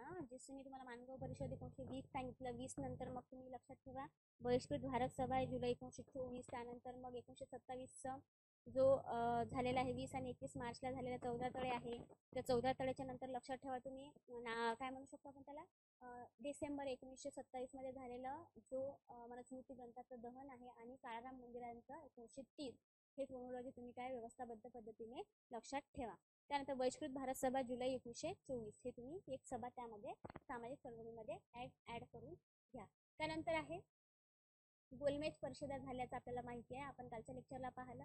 त्या गोलमेज परिषदेच्या तीनही गोलमेज परिषदेला अस्पृश्य दलिताचे कैवारी म्हणून किंवा त्यांचे मत म्हणून त्या प्रेझेंट करण्यासाठी तीनही गोलमेज परिषदेला काय होते, डॉक्टर बाबासाहेब आंबेडकर प्रेझेंट असलेला आपल्याला पाहायला मिळते. त्यानंतर पुणे करारामध्ये आपल्याला माहिती आहे पुणे करार झालेला आहे जो आहे 25 सप्टेंबर आहे डेट, लक्षात ठेवा 25 सप्टेंबर 1932.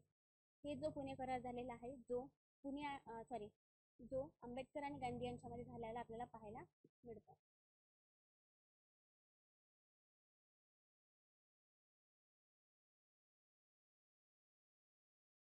तर हे होण्यामागे आपण कारण पाहिलेले आहे आंबेडकर आणि गांधी.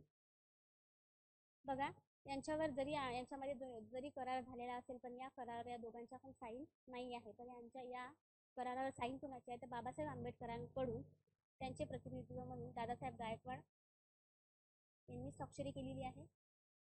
दादासाहेब गायकवाड आणि गांधीजींची स्वाक्षरी कोणी केलेली असेल किंवा त्यांच्या वतीने स्वाक्षरी कोणी केली असेल तर ते आहे पंडित मदन मोहन मालवीय.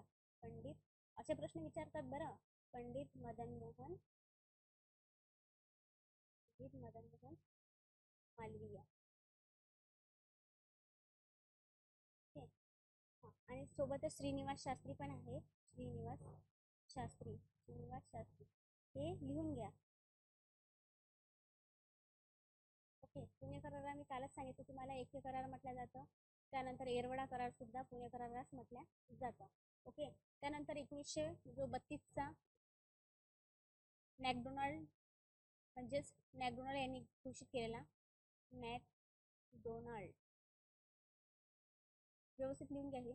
त्यानंतर बघा मॅकडोनाल्ड यांनी केलेला जातीय निवाडा यामध्ये पण सुद्धा बाबासाहेबांचं महत्त्वाचं योगदान आपल्याला पाहायला मिळतं. त्यानंतर आपण पाहत असताना साऊथ बोरो कमिटी आहे जी 1917ला जरी आली असली तरी 1919ला तिचा महत्त्वाचा रोल आपल्या साऊथ बोरो कमिटी. त्यामध्ये माहिती आहे साऊथ बोरो कमिटी 1917 लक्षात ठेवा. आणि तिने जो कायदा केला आहे साऊथ बोरो कमिटीच्या अंतर्गत आपल्याला माहिती आहे 1919चा मॉन्टेस्क्यू चेम्सफोर्ड कायदा. मॉन्टेस्क्यू चेम्सफोर्ड कायदा. आता हा मॉन्टेस्क्यू चेम्सफोर्ड कायदा अंतर्गत तुम्हाला माहिती आहे की मुस्लिमांना प्रथम काय दिलेलं आहे, शिखांनी सर्वप्रथम काय दिलं आहे, त्यांना राजकीय अधिकार दिल्याचं आपल्याला पाहायला मिळतं. मग साऊथ बोरो कमिटीचा उद्देश किंवा या साऊथ बोरो कमिटी समोर साक्ष कोणी दिलेले आहे असा जर प्रश्न विचारला तर डॉक्टर B.R. आंबेडकर हे काय होते, आपल्या दलितांचे उद्धारकर्ते म्हणून डॉक्टर B.R. आंबेडकर आणि वीरा शिंदे या दोन व्यक्तींनी काय घेतलेलं होतं, यांची निवड झालेली होती. वीरा शिंदे की अस्पृश्यांचे कैवारी म्हणून तुम्ही काय करा, कार्य करा, अशा पद्धती या दोन लोकांनी साक्ष साऊथ बोरो कमिटी समोर दिलेलं होतं. साऊथ बोरो कमिटी आपल्या भारतामध्ये कशासाठी आलेले होते तर त्याचा आन्सर आहे की राजकीय कायद्याचा आपल्याला समाजामध्ये राजकारणामध्ये आपल्याला काय करायचं आणायचं आहे. तर अशा वेळेस लोकांना अस्पृश्यांना स्पेशली जर अस्पृश्यांना आपल्याला समाजामध्ये कम्युनिटीमध्ये आणायचं असेल तर त्यांचं एक महत्त्वाचं वाक्य होतं की जरीही आपल्याला सामाजिक कारण महत्त्वाचं आहे, आर्थिक सामाजिक आणि आर्थिक कारणासोबतच आपल्याला सामाजिक आणि आर्थिकदृष्ट्या जर आपण सक्षम असेल तर आपल्याला राजकारणात यायला काही उशीर लागणार नाही. हे डॉक्टर बाबासाहेब आंबेडकरांचं फेमस वाक्य आहे. जर आपला सामाजिक विकास झालेला असेल, आर्थिक विकास आर्थिकदृष्ट्या जर आपण सक्षम असेल तर राजकारणात आपण सहज आणि सोप्या पद्धतीनं येऊ शकते. म्हणून डॉक्टर बाबासाहेब आंबेडकरांनी सांगितलेलं होतं की आधी काय बना, तुम्ही शासनकर्ती जमात बना. बरोबर आहे ना, की शासनकर्ती जर जमात आपण बनवत असेल तर आपल्याला काय होईल, आपले प्रश्न आपल्याला चांगल्या पद्धतीनं मांडता येईल. ओके. त्यानंतर हे बहिष्कृत भारत सभेचं एक महत्त्वपूर्ण वाक्य होतं बघा. त्यामध्ये त्यांनी सांगितलं होतं की शिका, संघटित व्हा, शिका, संघटित व्हा आणि संघर्ष करा. सर्वात महत्त्वाचं वाक्य आहे, आज आपल्याला लागू पडतं हे. आपल्या शिकल्याच्या नंतर आपण आपल्या पुरतंच मर्यादित आपण काय ठेवायला पाहिजे, नॉलेज ठेवायला नाही पाहिजे. ते लोकांना आपण काय केलं पाहिजे, प्रेझेंट केलं पाहिजे. आणि जर आपल्यावर अन्याय होत असेल तर आपल्याला मग त्या अन्यायाची जाणीव करून देण्यासाठी आपण एकत्र संघटित होऊन काय केलं पाहिजे, शिका, संघटित व्हा आणि संघर्ष करा. सर्वात महत्त्वाचं आहे. आणि आजही आपण यांच्या पावलावर पाऊल ठेवून जर आपण कार्य करत असेल आणि आपल्या जीवनामध्ये असणारे जे अन्याय असतात ते आपण इथून काय करायला पाहिजे, खोडून काढायला पाहिजे. त्यांचे अनेक वाक्य आहे. आपण जेव्हा बोलताना एखादी व्यक्ती भाषण देताना ते बोलतात की काय, शिक्षण हे वाघिणीचं दूध आहे आणि जो कोणी प्राशन करेल ते गिरल्याशिवाय राहणार नाही. ऑब्विसली आहे की शिक्षणामुळे आपल्याला अन्यायाची काय होतं, जाणीव होतं. जी मुलगी शिकलेली असतं किंवा जो पुरुष शिकलेला असतो तो अन्याय सहन करत नाही. त्या व्यक्तीवर झालेल्या अन्यायाची त्याला जाणीव असते. त्या व्यक्तीने राज्यघटना असतो किंवा आपल्याला काय अधिकार आहे या संपूर्ण गोष्टीचा काय असतं, अभ्यास झालेला असतो. म्हणून आपण सांगू शकतो की माणूस शिक्षणात काय होतं, शिक्षणाने माणसाचा तिसरा डोळा ओपन होतो. हे पण काही गोष्ट खरी आहे. आणि शिक्षणाने जो काही शिक्षण घेतो तो शिक्षण घेतल्याच्या नंतर ते काय आहे, वाघिणीचं दूध आहे. आणि वाघ कसा घुरघुर करतो ना, तशाच पद्धतीचं आपण शिक्षणाने काय करतो, शिक्षण जर आपण घेतलेलं असेल तर आपण अन्याय सहन करत नाही. अशाच पद्धतीचं आपल्याला पाहायला मिळतं. हे जे काही साऊथ बरो कमिटी होती, या कमिटीचा उद्देश सर्वात महत्त्वाचा आहे. यांच्यासमोर आपण हे कशासाठी आली होती तर आपल्याला भारताला राजकीय हक्क आपण यांच्यासाठी मागण्याकडे आपण गेलो होतो. राजकीय हक्क प्राप्त करून घेण्यासाठी किंवा राजकीय हक्काची मागणी करण्यासाठी किंवा देण्यासाठी आपण असं लक्षात ठेवूया. आता साऊथ बरो कमिटी झाल्याच्या नंतरच लगेचच आपण माहिती आहे आपल्याला की मॉन्टेस्क्यू चेम्सफोर्ड कायदा अनुसरून त्या अंतर्गत ठरलेलं होतं की दर 10 वर्षाने काय येणार आहे, तर एक मंडळ येणार आहे. त्या मंडळाअंतर्गत तुमचा अभ्यास करण्यासाठी ते मंडळ असणार आहे. तर आपल्याला माहिती आहे हे मंडळ 1929ला यायला हवं होतं, परंतु सायमन कमिशन 1927ला आलं. मग सायमन कमिशन समोर सुद्धा बाबासाहेबांनी राजकीय हक्क मागण्यासाठी प्रयत्न केले. तसे राजकीय हक्कामध्ये काय मागितलं मग त्यांनी, की उमेदवार आम्हाला बनता यावं, आम्हाला मतदान करता बनता यावं, त्यानंतर आम्हाला आपण म्हणू शकतो की आमचे हक्क आम्हाला मानता यावं, त्यातही आम्हाला स्वतंत्र मतदारसंघ देण्यात यावं. या पद्धतीच्या मागण्या सायमन कमिशन समोर केलेल्या होत्या. हे कालच्याच लेक्चरला तुम्हाला सांगितलेलं होतं. की त्याचे काय आहे, क्रोनॉलॉजी साऊथ बरो कमिटी झाल्याच्या नंतर कोणती कमिटी आली तर ते काय आलेलं आहे, सायमन कमिशन आलेलं आपल्याला पाहायला मिळतं. मग हे झाले यांचे कार्य. आता समोर जो आपण भाग बघूया समोरचा,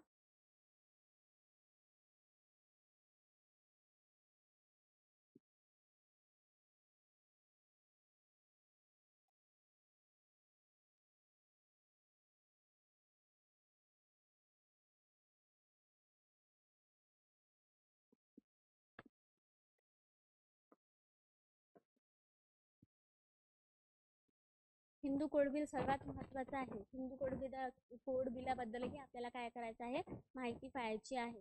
कारण की सर्वात महत्त्वाचं. आणि आज जर आपण इथं उभं असण्यामागचं जरी कारण असेल किंवा आपण जर आपल्याला आज आता आपल्याला माहिती आहे की वेगवेगळे कायदे निर्माण झालेले आहेत, परंतु जर विचार केला तेव्हाच्या काळामध्ये आणि त्या काळामध्ये जर व्यक्ती असेल की ज्यांनी हिंदू कोड बिलाच्या याच्यावर कायदेमंत्री पदाचा राजीनामा कोणी दिलेला असेल तर ते कोण आहे, तर बी आर आंबेडकर आहे. की ज्यांनी काय केलेलं आहे, डॉक्टर बाबासाहेब आंबेडकरांनी जे भारतरत्न आपण ज्यांना प्राप्त झालेलं आहे ते पण काय झाले, आपण मरणोत्तर दिला आहे. 1890 मध्ये डॉक्टर बाबासाहेब आंबेडकरांना काय मिळालेलं आहे, तर भारतरत्न हा त्यांना पुरस्कार मिळाला आहे आपल्याला पाहायला मिळतं.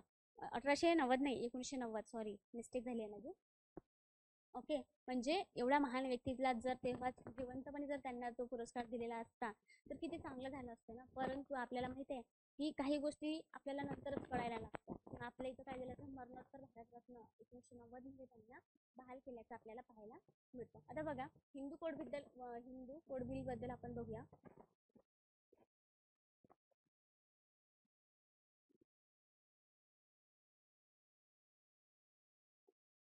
Hindu code bill. आता 1930 पासूनच कुठेतरी याची चालू होती हालचाल. परंतु 1930 पासून हालचाल चालू असताना हिंदू कोड बिलामध्ये काय दिलेलं होतं नेमकं, तर 1941 मध्ये राव कमिटी होती. सर्वात महत्त्वाचा प्रश्न आहे हा, की हिंदू कोड बिलाची रचना कोणी केली, तर 1941 मध्ये राव कमिटी यांनी हिंदू कोड बिलाची रचना केलेली होती. परंतु या कालावधीमध्ये आपल्याला माहिती आहे की 1939 ते 1945 काय चालू होतं, सेकंड वर्ल्ड वॉर. आणि या सेकंड वर्ल्ड वॉरमुळे डॉक्टर बाबासाहेब आंबेडकर यांच्यामध्ये लक्ष देऊ शकले नाही. आणि त्यातच आपल्याला माहिती आहे अनेक कामं चाललेले असल्यामुळे डॉक्टर बाबासाहेब आंबेडकर याच्याकडे या बिलाकडे लक्ष देऊ न शकल्यामुळे मग कालांतराने जशा पद्धतीनं हे काम चाललेलं होतं, संविधान राज्यघटनेचं काम चाललेलं होतं, बनलेलं होतं, ते झाल्याच्या नंतर संविधान तयार झाल्याच्या नंतर मग 1956-57 मध्ये डॉक्टर बी आर आंबेडकर यांनी काय केलेलं आहे, या हिंदू कोड बिलाकडे लक्ष दिलेलं आहे. मग हिंदू कोड बिलामध्ये काय होतं, तर सगळ्यांना आपण याचा नॅरो माइंडेड कधीच विचार करायचा नाही. कोणत्याही समाज सुधारकाबद्दल नॅरो माइंडेड विचार करायचा नाही, कारण की त्यांचे जे कार्य आहे ते खरंच अनमोल आहे. आणि आजच्या जगामध्ये, त्यातही त्या काळच्या जगामध्ये, एका नदीच्या प्रवाहाबरोबर आपण वाहन काढतो सोपं असतं, पण नदीच्या प्रवाहाविरुद्ध वाहन हे खूप कठीण असतं. आणि त्या काळामध्ये त्यांनी ही महत्त्वपूर्ण कामे आपल्याला केल्याला पाहायला मिळतं. मग हिंदू कोड बिलामध्ये हिंदू दत्तक जे आहे, हिंदू वारसा हक्क कायदा, हिंदू वारसा हक्क कायदा 4 त्यांनी इथं ठरवलेला आहे. हिंदू वारसा हक्क कायदा असावा. त्यानंतर हिंदू दत्तक विधान, हिंदू दत्तक विधान, हिंदू दत्तक विधान कायदा, हिंदू पालकत्व कायदा,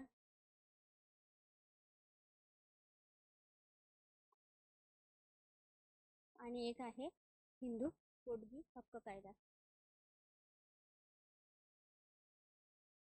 पोटगी हक्क कायदा हे काय करायला लक्षात ठेवा, या 4 अप्रोचनं काय केलेलं आहे, बाबासाहेबांनी हिंदू कोड बिल मांडलेलं होतं, की ज्या अंतर्गत अनेक बाबी होत्या. 1956-57 मध्ये आपण मांडल्याचं आपल्याला पाहायला मिळतं. आणि हे चालू असताना, हे करत असतानाच मग हिंदू कोड बिलाला अनेक लोकांनी काय केलेलं आहे, विरोध केलेला आहे. आणि हे विरोध केलेल्यामुळे डॉक्टर बाबासाहेब आंबेडकरांनी काय दिलेलं आहे, कायदा मंत्री पदाचा राजीनामा दिलेला आपल्याला पाहायला मिळतो. आणि अशा कमी लोक असतात आजचा, जर आपण विचार केला ना, की स्वतःचं हित जास्तीत जास्त जपलं जातं, बरोबर ना. आपण केसरी कोणत्याही व्यक्तीचं नाव घेत नाही, तर आपण आपल्याला सांगायचं हेच आहे की प्रत्येक व्यक्ती आपलं स्वतःचं काय हित जपतो. कोणतेही MLA असो किंवा कोणतेही आमदार असो, कोणतेही खासदार असो किंवा कोणतेही व्यक्ती असो, समाजाचं स्वतःचं हित जपण्याचा प्रयत्न करतात. परंतु आमदारसारखं, खासदारसारखं पद, तेव्हाचं मंत्रीपद, जे कायदा मंत्री नावाचं पद होतं, त्या पदाचा राजीनामा जनतेच्या हितासाठी देणारे व्यक्ती कोण होते, तर ते डॉक्टर बाबासाहेब आंबेडकर आपल्याला पाहायला मिळते. त्यांनी कायदा हिंदू कोड बिल नाकारल्यामुळे तुम्हाला प्रश्न विचारला जातं की खालीलपैकी कोणती व्यक्ती आहे की त्यांनी मंत्रिपदाचा राजीनामा दिलेला आहे. मग श्यामाप्रसाद एक मुखर्जी पण होते, त्यानंतर हे डॉक्टर बाबासाहेब आंबेडकर पण आहे. आणखी 1-2 व्यक्ती आहे की ज्यांनी काय दिलेलं आहे की म्हणजे व्यवस्थित काम न चालल्यामुळे किंवा हिंदू कोड बिलाला मान्य करून न घेतल्यामुळे काय दिलेलं आहे, मंत्रिपदाचा राजीनामा दिलेला आपल्याला पाहायला मिळतं. हे झालं हिंदू कोड बिल. 1900 कमिटी कोणी तयार केलं, नाव कोणी तयार केलं होतं, प्रत्यक्षात जर काम कोणी केलं असेल तर त्यामध्ये सांगितलं की हिंदू वारसा हक्क मिळायला पाहिजे, की जे महिलांना जे वारसा हक्क आहे, ऑब्व्हियसली आपल्याला माहिती आहे स्त्री आणि पुरुष असा भेदभाव न करता आपण ज्याप्रमाणे पुरुषाला आपल्या आई आणि वडिलांमध्ये काय दिलेला आहे, हक्क दिलेला आहे, तोच हक्क स्त्री आणि पुरुष असा भेदभाव न करता स्त्रियांना सुद्धा काय मिळायला पाहिजे, तर वारसा हक्कानुसार त्यांना प्रॉपर्टी हक्क त्यामध्ये मिळायला पाहिजे. अशा गोष्टीचं त्यांनी तरतूद केलेली होती. हिंदू दत्तक विधान, यामध्ये आपल्याला काय करता येतं, दत्तक घेता येतं, की ज्यांना पालकत्व नाही आहे, ज्यांचे जे अनाथ आहे किंवा अशा गोष्टी असेल त्यांच्यासाठी दत्तक घेणं हे काय आहे, हे कायदा इथं बनवलेला होता. त्यानंतर आहे हिंदू पालकत्व कायदा. सर्वात महत्त्वाचा आहे की जसं आपण म्हणतो की स्त्रियांना सुद्धा आपल्या आईवडिलांच्या याच्यामध्ये काय द्यायला पाहिजे, अधिकार द्यायला पाहिजे प्रॉपर्टीमध्ये, त्याच पद्धतीने मग जर स्त्रीला जर प्रॉपर्टीमध्ये हक्क मिळत असेल तर पालकत्व, वडिलांच्या आईवडिलांचं पालकत्व, त्यांची जबाबदारी घेण्याची जबाबदारी एकट्या मुलाची नसून ती जबाबदारी मुलगा आणि मुलगी या दोन्हीची आहे. अशा पद्धतीचं बिल यांनी म्हणजे मांडलेलं होतं. म्हणजे खरंच तेव्हा विचार करण्यासारखी गोष्ट होती की असे विचार असणं काय खूप म्हणजे आपण म्हणू शकतो की उच्च विचारसरणीचे व्यक्ती तेव्हाचे ते होते. त्यानंतर हिंदू पोटगी हक्क कायदा. हिंदू पोटगी हक्क कायदा हा जो हक्क कायदा आहे की ठीक आहे की घटस्फोट झालेला आहे. एक स्त्री आणि एक पुरुष आपण म्हणू शकतो की पुरुषाने घटस्फोट दिला आहे, स्त्रीने घटस्फोट दिलेला आहे, तर तिच्याही उदरनिर्वाहाचा तिला काय करता यावं, उदरनिर्वाह तिचा करता यावं यासाठी पुरुषाच्या जी संपत्ती आहे, पुरुषांची ज्याचं उत्पन्न आहे, त्या उत्पन्नाचा काही वाटा हा स्त्रीला पोटगी म्हणजे विलग राहून म्हणजेच वेगळं राहून सुद्धा तिला पोटगी मागण्याचा हक्क देण्यात यावा. यासारखे महत्त्वाचे कायदे, महत्त्वाच्या बाबी त्यांनी सांगितलेल्या होत्या की एकंदरीत स्त्रीची जी सुरक्षितता आहे, ती स्त्रीची सुरक्षितता जपण्याचं काम त्यांनी केल्याचं आपल्याला पाहायला मिळतं. हे झालं हिंदू कोड बिल. ओके, आता समोर बघूया आपण.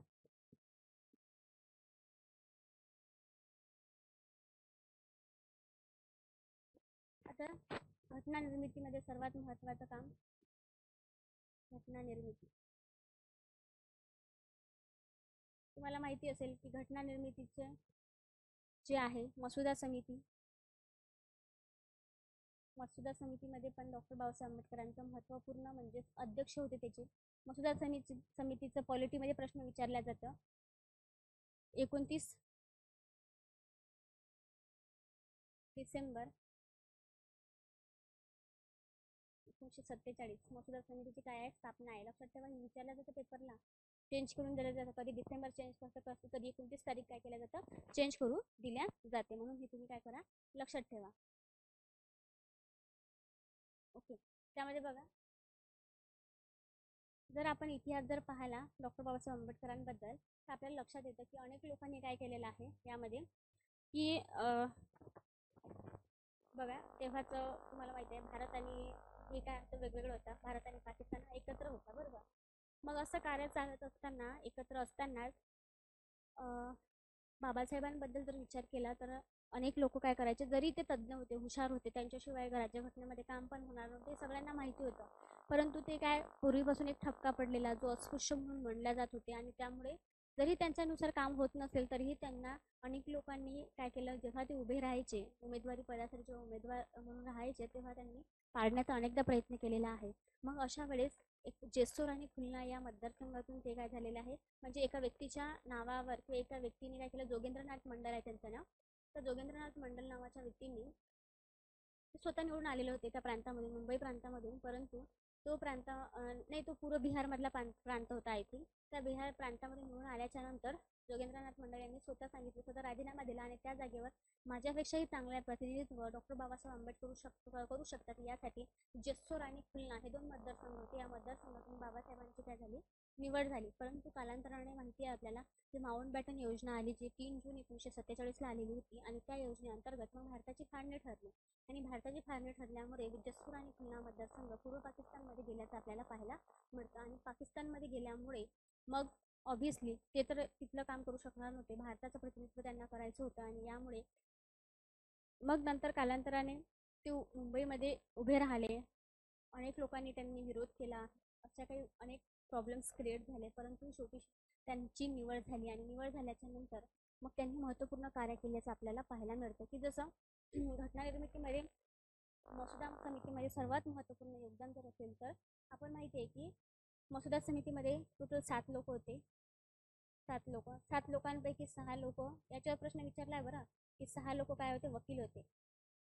ओके, आता 1-2 व्यक्तींनी अभ्यास केल्याच्या नंतर असंही लक्षात आलं की यामध्ये अनेक लोकांचं काही तब्येतीचे कारण राहायचे किंवा कधी काही लोक बाहेरगावी जायचे, अशा अनेक कारणे राहायचे. परंतु डॉक्टर बाबासाहेब आंबेडकर एकच व्यक्ती होती की अनेक वेळा काय करायचे, ते अभ्यास करत असताना किंवा आपल्या याच्यामध्ये आपल्या देशाला काय महत्त्वपूर्ण बाबी असणार आहे याबद्दल काय करत होते, ते अभ्यास करत असल्याचं आपल्याला पाहायला मिळतं. मग मसुदा समितीमध्ये काम करत असताना आपल्याला माहिती आहे अयंगार आहे, सरदार गोपाळकृष्ण के एम मुंशी आहे, त्यानंतर आपल्याला माहिती आहे की डॉक्टर बाबासाहेब आंबेडकर आहे, सर सय्यद अहमद खान आहे, त्यानंतर अय्यंगार आहे, अय्यर आहे, त्यानंतर माधवराव आहे आणि खेतान आहे.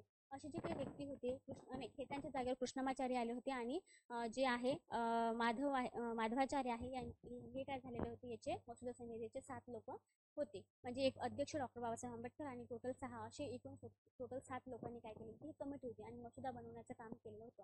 त्या मसुदा कमिटीने टोटल मसुदा किती दिवसात तयार केलेला हवा, तर 41 दिवसामध्ये काय केलेला आहे, हा मसुदा तयार केल्याचं आपल्याला पाहायला मिळतं. हा मसुदा तयार झाल्याच्या नंतर जेव्हा जेव्हा समितीचं काम चालू झालं, तेव्हा तिथून काही दिवसानंतरच 8 महिन्यानंतर काय केलं आहे, बाबासाहेबांनी मसुदा तयार केलेला होता. परंतु अनेक लोकांनी आता के.टी. शहा झालं किंवा मग आणखी असे दुसरे व्यक्ती झाले, यांनी टीका केलेली आहे की एक नसरुद्दीन अहमद नावाची व्यक्ती आहे, त्यांनी टीका केली कशावर, मसुदा समितीवरती. ही एक समिती जी आहे, या समितीने काय केलेलं आहे, तर विलग लावलेला, खूप म्हणजे वेळ लावलेला आहे. ठिगड्याची एक म्हणू शकतो, आपले संविधान जे आहे हे ठिगड्याचं बनलेलं आहे. कारण ठिगड्याचं म्हणण्यामागचा त्यांचा उद्देश काय होता की अनेक लोकांचं काय, अनेक राज्यघटनेवरून काय घेतलेलं आहे, आपण वेगवेगळ्या बाबी घेतल्याचं आपल्याला पाहायला मिळतं. परंतु अनेक टीका केल्याच्या नंतरही डॉक्टर बाबासाहेब आंबेडकर थांबले नाही. त्यांनी त्यावरही चांगल्या पद्धतीने काय दिलेलं आहे, उत्तर दिलेलं आहे. जेव्हा नसरुद्दीन अहमद शहाने म्हटलेलं आहे की तुम्ही काय केलेलं आहे, तुम्ही या जी प्रोसेस आहे, जी राज्यघटना आपण बनवायला पाहिजे, जी प्रोसेस आपण विलंब लावलेला आहे, त्या प्रोसेसला विलंब लावलेला आहे, अशी जेव्हा टीका करण्यात आली नसरुद्दीन अहमद कडून, तेव्हा डॉक्टर बाबासाहेब आंबेडकरांनी त्यांच्यावर दिलेलं उत्तर एवढं छान होतं की बघा, एखादी गोष्ट आपण घाईघाईत एखादा निर्णय घेऊन जर करत असेल आणि ते जर चुकीचा करत असेल तर तो योग्य नाही आहे, बरोबर आहे. जर एखादी गोष्ट आपण हळूहळू करत असेल आणि ते जर योग्य दिशेने, योग्य डायरेक्शनने आपल्या समाजाच्या हिताची जर असेल, तर ती काय आहे, महत्त्वपूर्ण आहे. हे काय झालेलं आहे, डॉक्टर बाबासाहेब आंबेडकरांनी त्यावर दिलेलं काय आहे, उत्तर आहे. अशा पद्धतीचं आपल्याला सांगता येतं की अशी विचार असणं, जर आपण ठीक आहे ना, एखादी व्यक्ती असेल तर त्याला उद्धट बोलण्यापेक्षा, एक ॲरोगंट होण्यापेक्षा, आपण जर एक सम्यक किंवा एक साधारणपणे जर त्यांना उत्तर दिलं, तर त्या व्यक्तीला चांगल्या पद्धतीने ते समजू शकतं. मग 141 दिवसात मसुदा समितीने काय केलेला आहे, मसुदा तयार करून दिलेला आहे. टोटल जर आपली भारतीय राज्यघटना तयार करण्यासाठी किती दिवस लागलेले असेल, तर आपण माहिती आहे की 2 वर्ष 11 महिने आणि 18 दिवस. हे पण प्रश्न विचारतात हा, हे एवढे दिवस लागलेले आपल्याला पाहायला मिळतं. मग एवढे दिवस लागण्यामागचं कारण काय होतं, मसुदा समितीने तर केवळ 141 दिवसात मसुदा तयार केला, ओके, त्यांचा तर रोल संपला ना. पण यामध्ये आपल्याला माहिती आहे की अनेक लोकांनी यावर अभ्यास केला, वेगवेगळे सत्र चालले, टोटल 11 सत्र चालले. तुम्हाला माहिती असेल की टोटल किती चालले, 11 सत्र चालले. या 11 सत्रे जे आहे, सत्र 5-5, 10-10, 15-15, 1-1 महिन्याचे ते सत्र असायचे. आणि ह्या 11 सत्रामध्ये मग आपल्याला सांगता येतं की टोटल 7,500 काय केलेल्या होत्या, लोकांनी दुरुस्त्या सांगितलेल्या होत्या की हे असं नसायला पाहिजे, ते तसं असायला पाहिजे, तसं नसायला पाहिजे, असं असायला पाहिजे. ह्या गोष्टी आहे, ह्या अनेक लोकांनी यावर टीका, अनेक लोकांनी यावर दुरुस्ती केलेल्या आपल्याला पाहायला मिळतं. म्हणजे टोटल 7,500 काय झालेलं होतं, यामध्ये दुरुस्ती, चेंजेस करायला बाबासाहेबांना सांगितलेलं होतं किंवा मसुदा समितीने बाकीच्या लोकांनी सजेस्ट केलेलं होतं. परंतु टोटल जे आहे 2,500 काय झालेले आहे, दुरुस्त्यावर काम करण्यात आलेलं आहे. असे टोटल 2 वर्ष 11 महिने 18 दिवस असा कालावधी लागून काय झालेला आहे, आपलं भारतीय संविधान तयार झालेलं आहे. आणि भारतीय संविधानामध्ये तुम्हाला माहिती असेल की असं एकही गोष्ट नसेल, की एकही तत्व नसेल की ज्या गोष्टीला काय केलेलं नाही, हात लावलेला नाही आहे. कारण टोटल आपण 60 देशाचे जे म्हणू शकतो, 60 देशाचा आपण काय केलेला आहे, अभ्यास केलेला आहे आणि त्या अभ्यासावरून आपली राज्यघटना आपण बनवण्याचा काम केल्याचं पाहायला मिळतं. मग हे जेव्हा काम करत असताना यामध्ये आपल्याला पाहायला मिळतं की जे आहे, जसं आपण म्हणू शकतो इंग्लंड आहे, अमेरिका आहे, रशिया आहे, आणखी अजून म्हणू शकतो आपण ऑस्ट्रेलिया आहे, जे जर्मनीचे वायमार आहे, अशा अनेक घटनाकडून काय केलेलं आहे, आपण आपल्या देशाला जे योग्य वाटेल, जे सोयीस्कर वाटेल, ह्या गोष्टी आपण घेतलेल्या आहेत. आजही जर आपण आपल्या भारतीय राज्यघटनेच्या जर वैशिष्ट्यांचा अभ्यास केला, तर जगामध्ये जर विचार केला, तर संपूर्ण भारतामध्ये लिखित असणारी सर्वात मोठी जर राज्यघटना म्हणून कोणत्या देशाचा उल्लेख केला जात असेल, तर ती आहे आपली भारतीय राज्यघटना. जेव्हा बाबासाहेबांनी भारतीय राज्यघटना तयार केली, तेव्हा आपल्याला माहिती आहे 12 परिशिष्टे, नाही सॉरी 8 परिशिष्टे होते, 22 अनुसूच्या होत्या. ती मी जेव्हा तुम्हाला पॉलिटीचं जेव्हा आपला एक युनिट आहे, बरोबर आहे, त्या युनिटमध्ये जर सांगायचं असेल, तर मी पूर्ण तुम्हाला सांगेल की 8 परिशिष्टामध्ये काय दिलेलं आहे, पहिलं परिशिष्ट काय आहे, सेकंड परिशिष्ट काय आहे, थर्ड परिशिष्ट काय आहे. आता सध्या यामध्ये चेंजेस झालेले आहे बरं, 22 अनुसूची आणि 365 कलमे होते, 365 कलमे. आता यामध्ये 8च्या जागी तर 12 परिशिष्ट झालेले आहे, 22च्या जागी तर 25 अनुसूचित झालेला आहे आणि 365च्या जागी 445 41 समथिंग एवढं काय झालेलं आहे यामध्ये कलम झालेल्या आहे. म्हणजे ऑब्विसली ते होणं गरजेचं होतं. तसंही डॉक्टर बाबासाहेब आंबेडकरांनी सांगितलं होतं की जसं जसं विकास होईल, जसा जसा देश पुढे पुढे जात जाईल, तसे तसे सोशल चेंजेस होत असतात. तर जर काही सामाजिक काही अडचणी असेल किंवा सामाजिक काही बदल करायचे असेल तर तुम्ही राज्यघटनेमध्ये चेंजेस करू शकता. परंतु चेंजेस करत असताना मूलभूत ढाच्याला हात लावायचा नाही. आणि मूलभूत ढाचा म्हणजे काय, तर जे आपल्याला दिलेलं आहे भारतीय राज्यघटनेचं कलम, ज्याला म्हणू शकतो आपण भारतीय राज्यघटनेचं कलम 1 ते 4 हे कलम म्हटलं जात नाही, सॉरी मी तुम्हाला जे म्हणत आहे कलम म्हणणं चुकीचं आहे. कलम कशाला म्हटलं जातं की जो एखादा कायदा असतो, जसं 1860चा आपला कायदा आहे जो इंडियन पिनल कोड आहे त्याला आपण कलम म्हणतो. त्यामध्ये भारतीय जसं माहितीचा अधिकार कायदा आहे 2005, कौटुंबिक अधिकार कायदा आहे 2005, हे जे कायदे असतात त्याला आपण त्या कायद्यांच्या जो कलम असतात, ज्या काही दिलेल्या गोष्टी असतात त्याला आपण कलम म्हटलं जातं. पण भारतीय राज्यघटनेमध्ये दिलेल्या जे काही आहे त्यांना आपण अनुसूची असं म्हणायचं असतं. हा फरक असतो. हा फरक सुद्धा प्रत्येकाने लक्षात घ्यायचा. आणि आपण एवढं एज्युकेट झाल्याच्या नंतर कलम हा शब्द वापरणं काय आहे खरंच चुकीचं आहे, सॉरी. तर आता याच्यानंतर आपण काय वापरायचं, अनुच्छेद हा शब्द वापरणं योग्य आहे. तर 1 ते 4 मध्ये जे भारत आणि भारताचा राज्यसंघ आहे त्या संदर्भात त्यांनी एक्सप्लेन केलेलं आहे. 5 ते कलम 11 मध्ये आपलं काय दिलेलं आहे, जे नागरिकत्व आहे, या नागरिकत्वामध्ये आपल्याला काही चेंजेस करता येते. म्हणजे तुम्हाला माहिती आहे की जो नागरिकत्व कायदा आहे जो 1955चा आहे, त्या 1955च्या कायद्यामध्ये आपण आता टोटल किती 9 वेळा काय केलेल्या आहे, दुरुस्ती केलेल्या आहे. तर दुरुस्ती तुम्हाला माहिती आहे की आताही काही दिवसाच्या आधी CAA संदर्भात म्हणजेच समान नागरिक कायदा असतो या संदर्भात अनेक तरतुदी किंवा अनेक काय झालेले होते, काम झालेले आहे. तेही त्याबद्दल तुम्ही करंट बेसचा जो अभ्यास आहे तो लक्षात ठेवायचा की नेमकं कोणत्या धर्माला कोणत्या देशातून, पाकिस्तान आहे, अफगाणिस्तान आहे आणि आपण म्हणतो बांगलादेश यामधून येणारे लोक जे आहे त्यांना आपल्या इथे काय दिलं होतं, नागरिकत्व आपण देण्याचं ठरवलं होतं, बरोबर आहे 2019चा नागरिकत्व कायद्यानुसार. परंतु जे मुस्लिम कम्युनिटी आहे या मुस्लिम कम्युनिटीला या देशामधून येणाऱ्या लोकांना आपल्या भारतामध्ये आपण नागरिकत्व देणार नाही, अशा गोष्टी इथं ठरलेल्या आहेत. मग त्याही गोष्टी आपण का असं ठरवलं किंवा काय असं काही गोष्टी असेल, ह्या संपूर्ण गोष्टी करंट बेस्ड गोष्टी नागरिकत्वाच्या टॉपिक्सनुसार याच्याशी रिलेटेड करणं काय आहे, महत्त्वपूर्ण आहे. त्यानंतर आहे 12 ते 35 हे भारतीय राज्यघटनेमध्ये दिलेले अनुच्छेद 12 ते 35 मध्ये आपलं मूलभूत हक्क आहे आणि मूलभूत हक्काच्या ढाच्याला कोणीही हात लावणार नाही असं सांगितलेलं आहे. आणि त्यानंतर 36 ते 51 मध्ये 36 to 51 हे अनुच्छेद आहे. या अनुच्छेदमध्ये काय दिलेलं आहे, तर मार्गदर्शक तत्वे दिलेले आहे, ज्याला आपण DPSP म्हणत असतो की directive principle of the state. यांचे काय असतात, एक प्रिन्सिपल्स ठरलेले आहे की बालकांना काय द्यायला पाहिजे, अधिकार द्यायला पाहिजे, जे ग्रामपंचायत स्थापन करायला पाहिजे, व्यक्तीचं पोषण जे आहे 48 मध्ये सांगितलेलं आहे, 45 मध्ये बालकांच्या शिक्षणासाठी प्रोव्हाइड केलेलं आहे. असे प्रत्येक कलम आहे, ते प्रत्येक कलम माझ्या लक्षात आहे की मला प्रत्येक कलम आता एक्सप्लेन करता येणार नाही, म्हणजे करता येणार नाही म्हणजे टाईमच्या अभावामुळे. आणि सोबतच आपल्याला बाकीचा पण पार्ट पाहायचा आहे की आता आपले युनिट नंबर आपण काय पाहते, पहिले युनिट पाहतो आणि त्यातही आपण सोशल रिफॉर्मरमध्ये बाबासाहेब आंबेडकरांचा अभ्यास करत. जेव्हा आपण पॉलिटीचा अभ्यास करूया, पॉलिटीचं युनिट पाहूया, त्यामध्ये मी तुम्हाला डिटेल्स एकूण जे काही लक्षात कसं ठेवायचं, नेमकं जे काही कलम आहे आपल्याला माहिती आहे. सोशल वर्कच्या सिलेबसमध्ये जास्तीत जास्त फोकस जर कशाचा करायचा असेल तर 12 ते 35 आणि 36 ते 51 यावर काय केलं जातं, एक्झाममध्ये प्रश्न विचारल्या जातात. भारतीय राज्यघटनेचा अनुच्छेद कलम 14, अनुच्छेद 14 ते 18 मध्ये समानतेचा अधिकार आहे. टोटल किती अधिकार दिलेले आहे, 6 अधिकार दिले आहे. आणि त्या 6 अधिकार दिल्याच्या नंतर मग आपल्याला माहिती आहे 7 अधिकार दिलेले होते, पण एक अधिकार आपण मालमत्तेचा अधिकार अनुच्छेद 31 मध्ये दिलेला होता आणि तो काढून आपण काय केलेला आहे, जो अनुच्छेद 300A मध्ये टाकण्यात आलेला आहे. आता हे जेव्हा आपण पाहतो की 12 ते 35 आणि 36 ते 51, तर त्यामध्ये अनुच्छेद 14 ते 18 समानतेचा अधिकार आहे. त्यानंतर 19 ते 22 मध्ये स्वातंत्र्याचा अधिकार आहे. 23 ते 24 शोषणाविरुद्धचा अधिकार आहे. 25 ते 28 धर्मासंदर्भात जो काही अधिकार आहे तो अधिकार दिलेला आहे धर्म स्वातंत्र्यासंदर्भात. आणि 29 ते 30 आहे तो सांस्कृतिक अधिकार आपल्याला पाहायला मिळतं की नेमकं सांस्कृतिक अधिकार आपले काय आहे. सांस्कृतिक आहे किंवा आपल्याला भाषा जपण्याचा अधिकार, लिपी जपण्याचा अधिकार आपल्याला तिथे सांगितलेले आहे.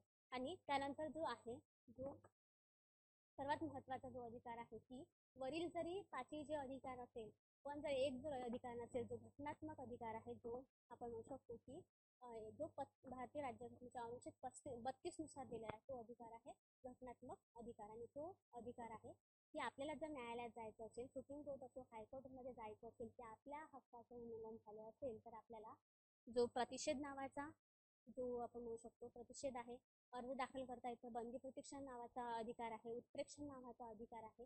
हे जे काही आहे हे याला रिट्स म्हटलं जातं. हे रिट्स आपल्याला काय करता येतं, सादर करता येतं आणि आपल्या ज्या हक्काचं उल्लंघन झालेलं असेल त्यावरून आपल्याला काय करता येतं, सुटका करून घेता येतं. अशा पद्धतीचं बाबासाहेब आंबेडकरांचं काम आपल्याला आपल्या घटनेमध्ये, म्हणूनच भारतीय राज्यघटनेचे शिल्पकार म्हणून बाबासाहेब आंबेडकरांना ओळखल्या जाते. असे महत्त्वपूर्ण योगदान काय आहे आपल्या डॉक्टर बाबासाहेब आंबेडकरांचं, भारतीय राज्यघटनेमध्ये असो किंवा सामाजिक चळवळीमध्ये, शैक्षणिक भागामध्ये असो किंवा इतरही काही जे काही गोष्टी आहेत, या संपूर्ण गोष्टीमध्ये आपल्याला बाबासाहेबांचं काय महत्त्वपूर्ण योगदान पाहायला मिळतं.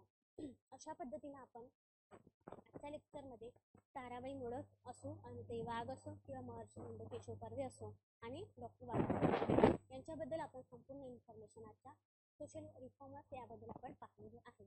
मी आज आणखी एकदा विचार करते की एखादा समाजसुधारक राहिलेला असेल की जे इम्पॉर्टंट आहे घेणं, त्या जर वाटलं तर मी काय करेल, घेऊन घेईन आणि लगेच मग तुम्हाला मी काय करेल, ते झाल्याच्या नंतर आपण जे थोडा चॅप्टर 1चा जो पार्ट राहिला की नेमकं सोशल रिफॉर्मर्स झाल्याच्या नंतर आपल्या समाजकार्य म्हणून अस्तित्वात येण्यासाठी काही अडचणी निर्माण झालेल्या आहेत किंवा काही गोष्टी झालेल्या आहेत, त्या गोष्टीचा काय करणार आपण अभ्यास करू. आणि आजचं लेक्चर आपण इथे थांबूया.